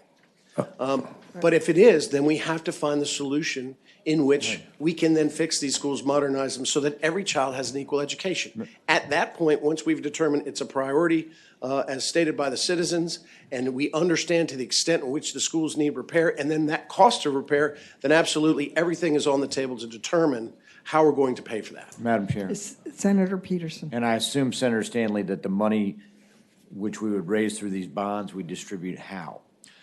Through the composite index? Madam Chair, I would answer the gentleman by saying, of course, as this does not address that issue, I think it would be based on need. But I would answer the gentleman also by saying, I visited schools in Fairfax that have the same needs. Right. That's where I was going to go. And Senator Marsden and I were up there. Senator McClellan and I did the tours together. This is a universal problem. It's not just the urban and rural areas. It's everywhere. So there will be a need to address how you move a school division up the ladder so that they get maybe the money the first, or evenly distributed. We've got to actually say to ourselves, this is a priority. We have bonded for public safety and built jails. We have issued bonds for our infrastructure and built roads. The one pillar of government that we have never done that for, never, is our schools. It's the one thing we can control the infrastructure. Madam Chair, that is simply not true. Fairfax County has had more school bond issues than you could ever imagine. Madam Chair, I'd answer the gentleman by saying I'm talking about a statewide issue, a statewide bond. But I don't mean localities and the local ability to bond. Senator Sasslaw, that's not my point. But us as a General Assembly need to say this is now one of the priorities of the pillars of government. But Madam Chair.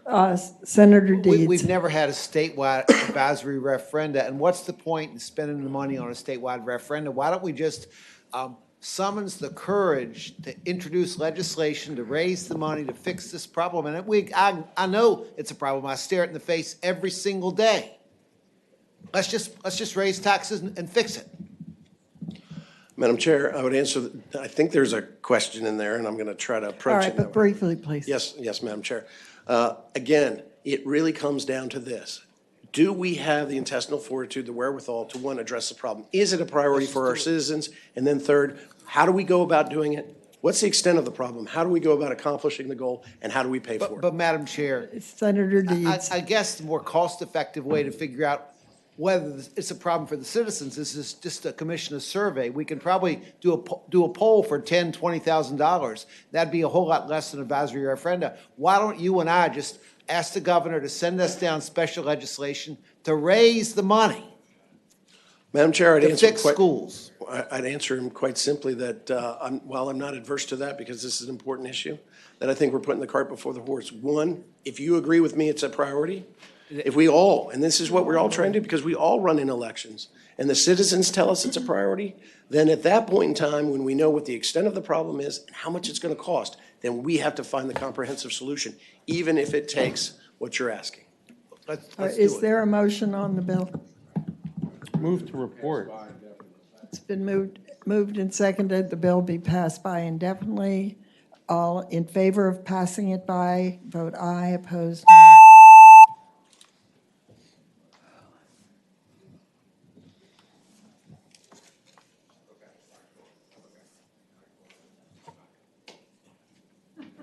12 ayes, 4 nays.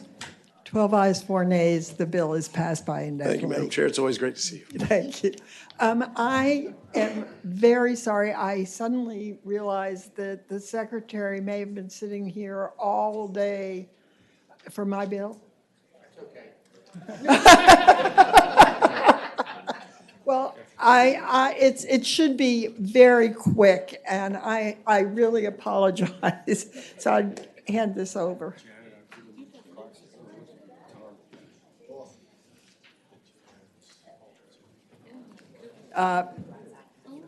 This is the bond bill for the 3D bonds. It has no impact on our rating and our bond indebtedness because these 3C bonds are backed up by a revenue stream. Mr. Secretary, Yes, Madam Chairman, that is correct. These are bonds issued by the various higher educational institutions, about $279 million in bonds by 4 or 5 different institutions with their revenue sources, and it's would be the administration that we strongly support that this bill would move forward. thank you, and I apologize. I'm here, no problem. Madam Chairman. Yes, Senator. Mr. Secretary. Yes. How much bond capacity do we have after what's proposed this year? Okay, so Senator, to answer your question, these don't impact the bonding capacity. They do impact our total outstanding debt. So there's 2 different questions in there. We have roughly this year somewhere a little over $720 million in bonding capacity for looking out over the next 10 years. This is not an issue with our capacity, and it's not really an issue with our outstanding debt, although your question's a good one, sir, in that sometime, because we have been using a lot of debt, not just the Commonwealth General Fund, but our institutions, and at some point in time, we're going to have to take a look at how we compare, particularly related to our AAA rating and stuff. I don't think we've gotten there yet, but I understand your point, sir. Yes, sir. Are there further questions? Move the bill be reported. Second. All right, any further discussion or questions? All right, we will vote on reporting the bill.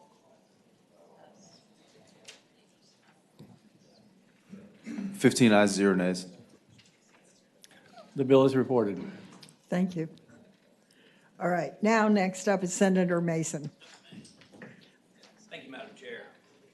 Madam Chair, I had one of these county tax bills. Did they all get rolled into one or pass by or? Everyone else asked it to go by for the day. Thank you, ma'am. So, Madam Chair, if we take Bill 681 up, this raises the fee, the amount that we pay to a psychiatrist, clinical psychiatrist, all the experts appointed by the court for mental health evaluations from $750 to $1,200. I spoke to you before on the budget amendment that I put forward. I haven't raised it since 2007. 223 forensic evaluators, and 121 of those are private across the state. In my area, we've got about 43, and only 26 do it since we just don't pay enough money. Essentially, it takes 8 to 10 hours to do one. And I think it doesn't, again, as we discussed before, doesn't change the supply of people. We need more supply, but hopefully it'll get more people to take more cases of the available. And you have a budget amendment before. That's why I'm here, ma'am. Okay. Are there any questions? Does anyone wish to speak in favor or opposed to the bill? Yes. I believe we're going to need to put the clause on it. So moved. Second. It's been moved and right. seconded. The clause be added. Understood. All in favor, say aye. Aye. Opposed? Okay, it's got the clause. Is there a motion on the bill? It's moved and seconded. The bill be reported as amended. All in favor, vote aye. Opposed, no.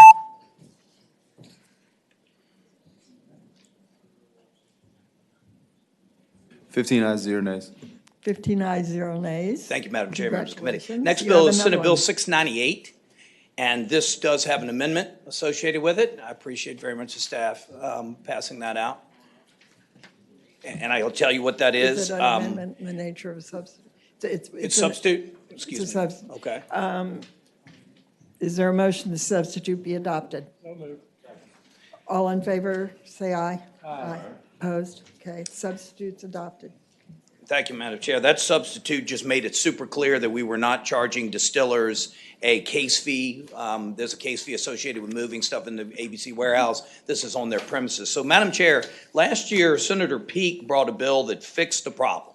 Distillers were sending all their money to ABC. ABC was processing it and sending their piece back. Well, it's their product, and they're acting as an ABC store. So Senator Peake and Ms. Riggleman worked together to say, hey, it ought not to work that way. We ought to just send you our share. Well done. What that bill also did was required everyone do it by July 1. Well, they also, in fixing this, set up a process with ABC that we can get this done. 23 of the 46 distillers have applied, 16 have been approved. One of them that wasn't was mine. He said, hey, no fault of theirs, no problem. We just messed up a piece. We'll come back and do it. All right. In the interim, and they have to follow requirements. ABC asks 6 consecutive months of accurate and timely reporting, full compliance with the agreement, satisfactory compliance with the internal audit, and no ongoing or pending enforcement. So you're doing the right thing, right? ABC, this would give flexibility. So July 1, you do not have to do this. We have some distillers out there that may not want to do it. They don't need to do the accounting change and have the money up front. It's working just fine for them. They may not want to make the effort to participate. There are some that may be on some shaky financial ground, that ABC wants the flexibility to make sure you live up to these requirements prior to them automatically making them. So my bill takes the automatic portion of July 1 out and gives some flexibility to ABC. Ms. Riggleman's here to speak against it. She has taken advantage of the process and is a great example of how well it works. We just like some flexibility on the go forward with how we keep doing it the way we are. Okay, are there any questions for the patron? Would anyone like to speak in favor of the bill? Anyone in opposition to the bill?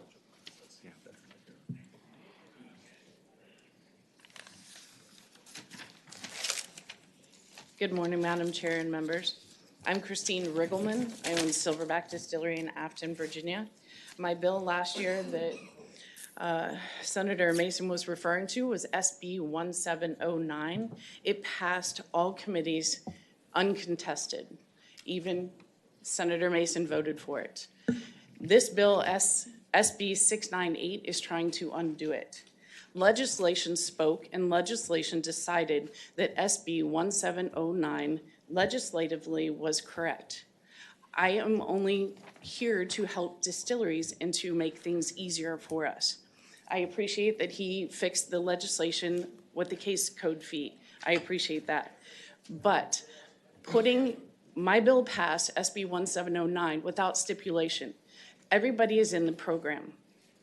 This bill puts it back into the hands of ABC that can pick and choose with requirements who's in the program. And I don't know anybody, when we get paid, before I got the bill passed, we would have to give ABC 100% of bottle sales from the previous month. Then we would have a delayed payment when we got our portion back.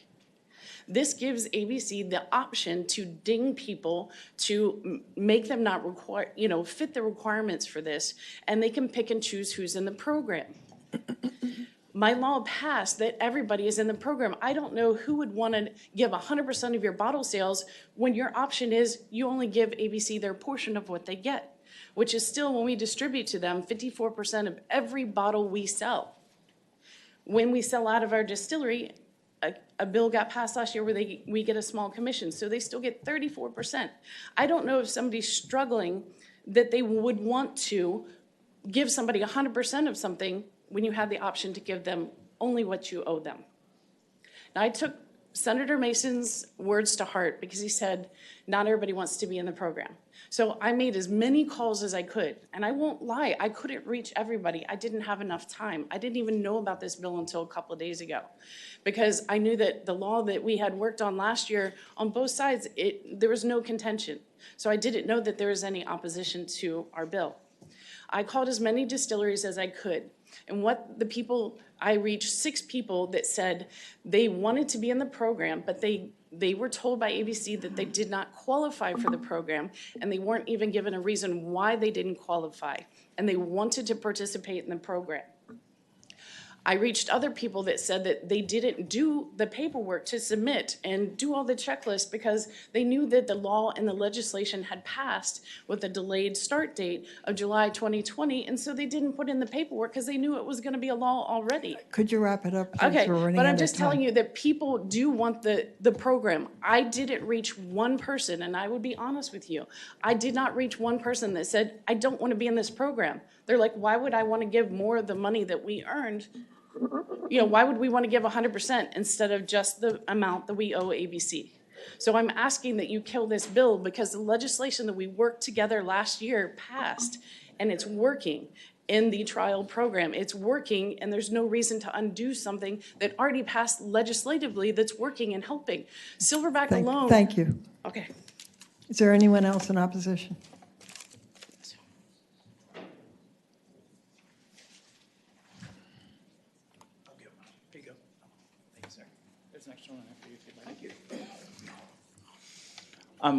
While the senator is having this passed out, I appreciate Senator Mason's, Madam Chair. My name is Mike Troxel. I'm a friend of several distillers. I've been up here several years trying to help this along.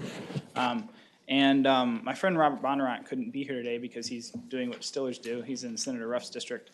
And I very much appreciate Senator Mason's passion for helping the distillery owners, and I wish we had 40 folks that passionate. I'll settle for 21, and I hope we have 16 here today, but I'd be happy to have 8.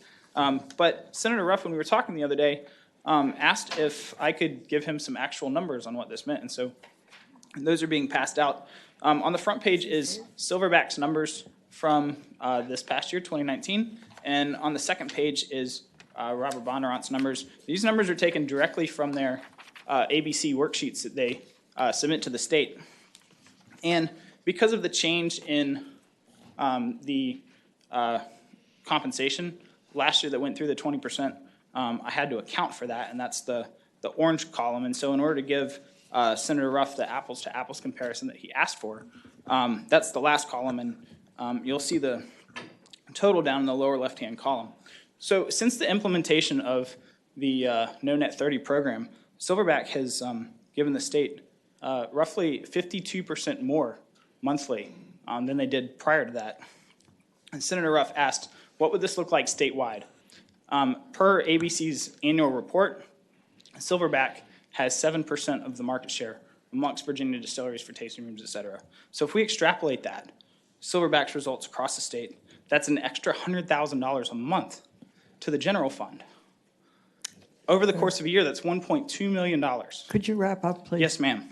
So just above that, you'll see the numbers for estimated bottle cost, retail price, and the revenue that ABC gets from those sales on the front page. The bottom line is for every $1 that distillers are able to keep of their own money in terms of getting it faster, the state makes $2 in revenue. So I would ask that you find a way to either not report this bill or pass it by indefinitely. Thank you. Thank you. Madam Chair, a yes. representative from the Virginia Distillers Association came in the interim, I think would like to speak to if you indulge her, That's ma'am. fine. Thank you. Welcome. Madam Chair and members of the committee, Brittany Zamborski on behalf of the Virginia Distillers Association, representing about 30 distillers. I'd just like to say we don't have any problems with this bill. Thank you, Madam. So, Madam Chairman, members of the committee, to wrap up, Ms. Riggleman is not a member of the Virginia Distillers Association. It sounds like she got to the 6 people that were declined, but there are 23 others that will have the opportunity to take advantage, and this is flexibility that we think continues doing what, remember, she's doing already and is working for her. So the flexibility, the structure works well, and we'd like the flexibility on the go forward to do it in this manner. Thank you. Is there a motion on the bill? Move to report. It's been moved. Is there a second? Second. And seconded, the bill be reported. All in favor? Aye. Opposed? Nay.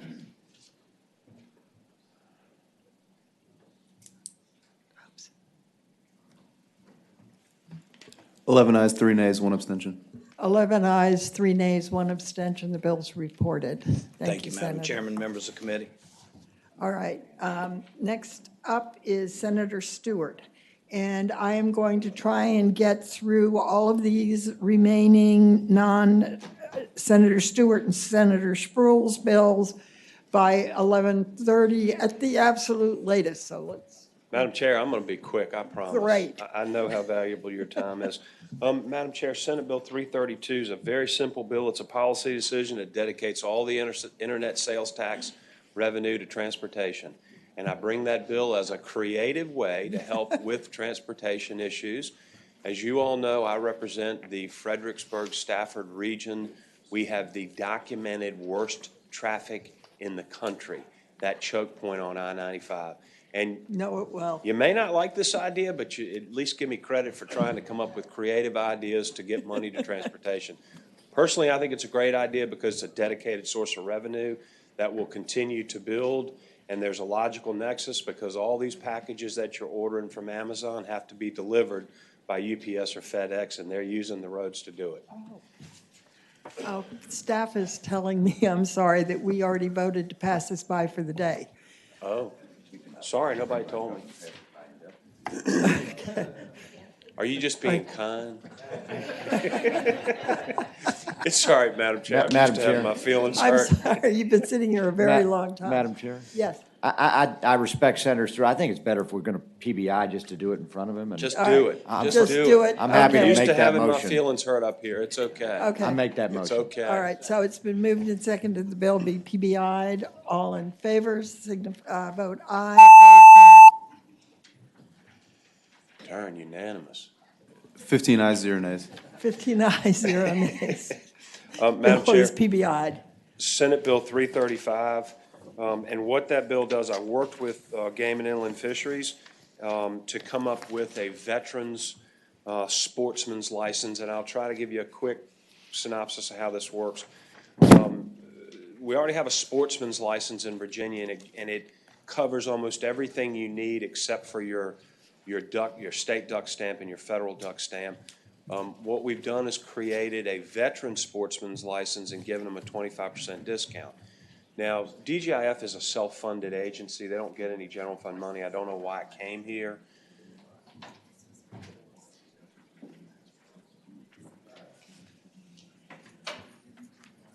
I am just asking, we have set up a special subcommittee to deal with the bills dealing with veterans. So I was trying to see if this was one that was put in it, and it is not. So that's. I'm not sure why it came to finance, but it did through ag because DGIF is a self-funded agency with no general fund money.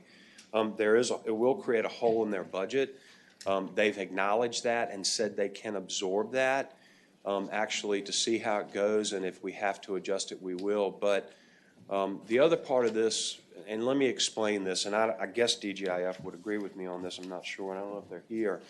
So when you buy a license, and stay with me on this, you buy a hunting license, then you buy a deer tag, then you buy a bow tag, then you buy a muzzle loading tag, then you buy a fishing license for non-tidal waters and for tidal waters. And so each one of those generates a federal match. A lot of these people will only buy a hunting license and a deer stamp, and they won't buy the other. And people are uncertain as to what they're supposed to buy. There is a theory that this may actually generate more revenue because they'll buy the sportsman's license, which includes all of these additions for which they would get a federal match. But anyway, DGIF was fine with it. I worked with them to come up with this, and they didn't have any difficulty. But I don't know if they're here. Would you like to speak? Quickly.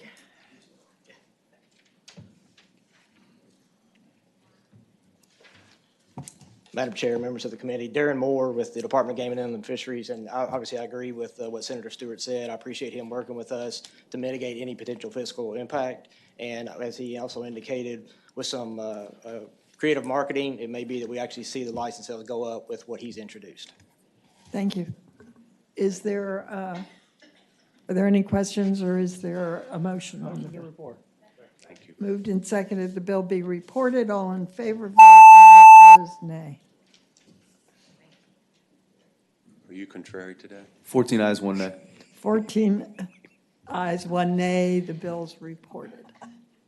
Thank you, Madam Chair. Senate Bill 338, very simply, again, this would allow an officer to continue working, police officer to continue working after age 70 if they had approval of their supervisor.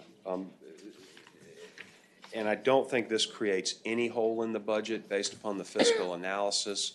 Y'all correct me if I'm wrong, but from what I saw, this comes from a gentleman who works in my district. He's a great police officer. He wants to keep on being a police officer, deputy sheriff. The sheriff wants him to continue to work, but he can't because of the law. So we asked for an exception for that for deputy sheriffs. Thank you. Does anyone wish to speak to this bill? I don't think there's anybody here, Madam Chair. It's been moved and seconded. The bill be reported. All in favor signify by aye. Opposed, nay. 14 ayes, 0 nays. 14 Madam ayes, Chair. 0 nays. It's reported. And Senate Bill 989, and my only regret is that Senator Sasslaw is not here so he could see me bring a bill for a tax increase. Senate Bill 989. They'll give you credit anyway. Is for Spotsylvania County, and they want to increase their transient occupancy tax. I'm the only member of the delegation that would bring the bill, so that's why I'm here. All right. I believe we need an amendment.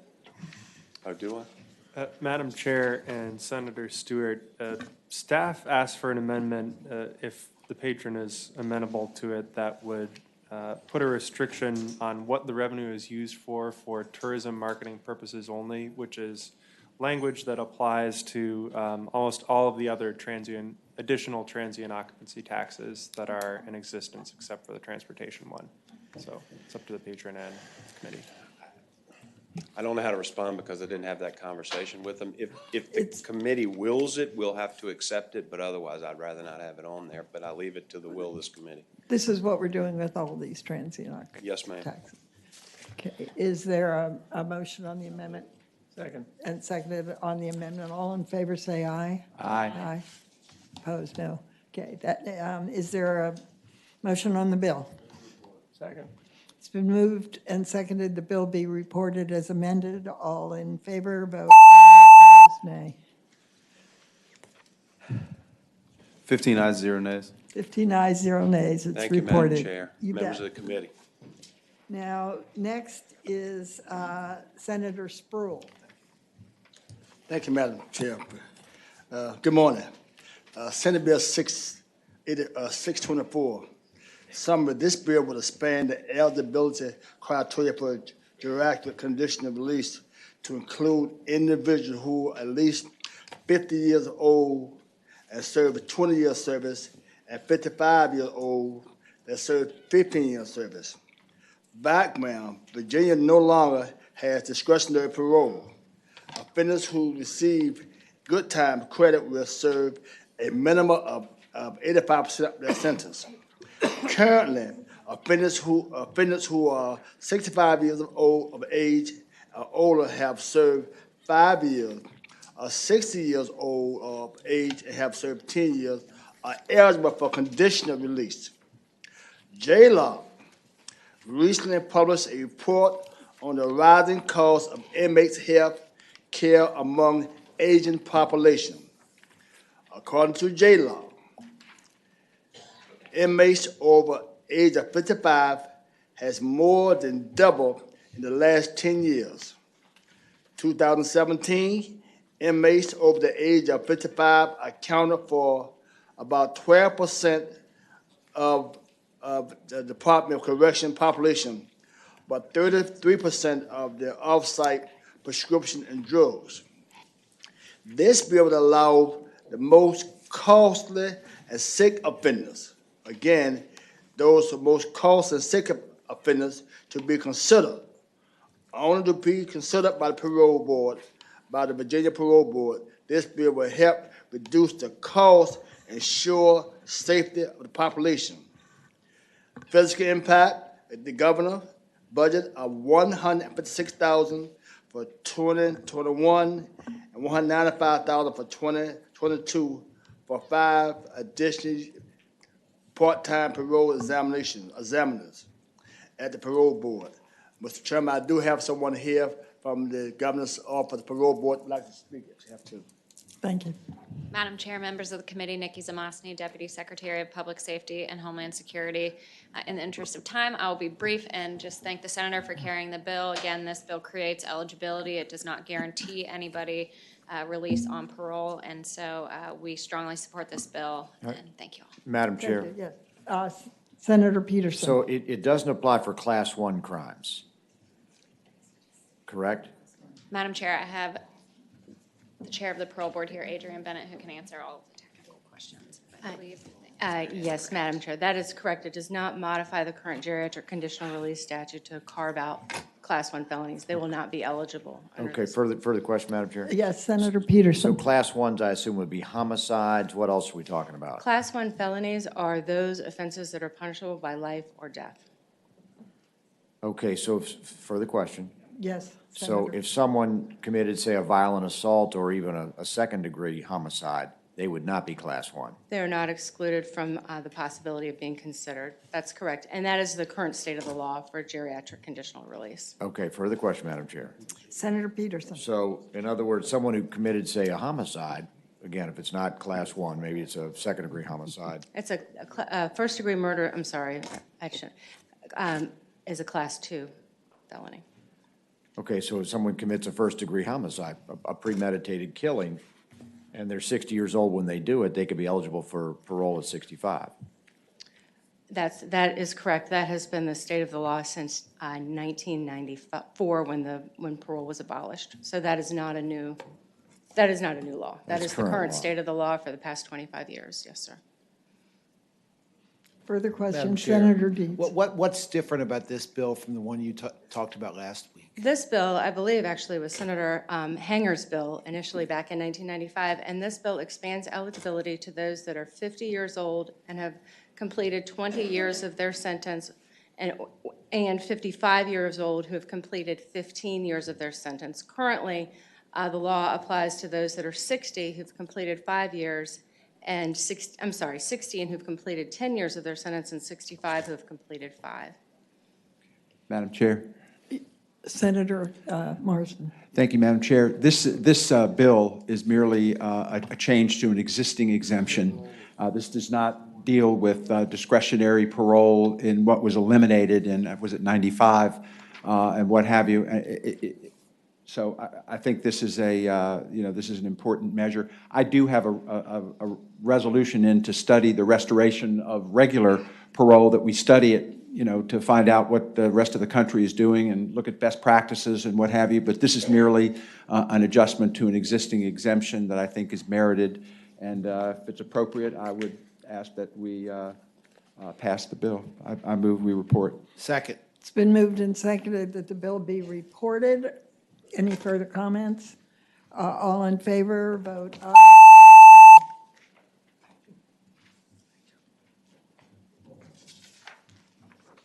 Thank you, Madam Chair. 12 ayes, 2 nays. 12 ayes, 2 nays, the bill's reported. Thank you.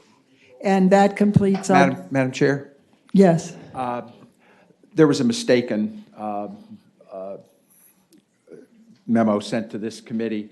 I had meant to carry over for the year Senate Bill 756. My aide reported it. So having voted on the prevailing side, I asked that we reconsider the vote by which we struck Senate Bill 756. Is there a second? Second. Been moved and seconded. All in favor, vote aye. Opposed, no. 13 ayes, 0 nays. Thank you, Madam Here Chair. to reconsider. Okay, and what my motion would be is that we take Senate Bill 756 and pass it by till next year to carry it over. Carry it over, excuse me. The motion is to carry the bill over till next year. It's been seconded. All in favor, vote aye. Okay.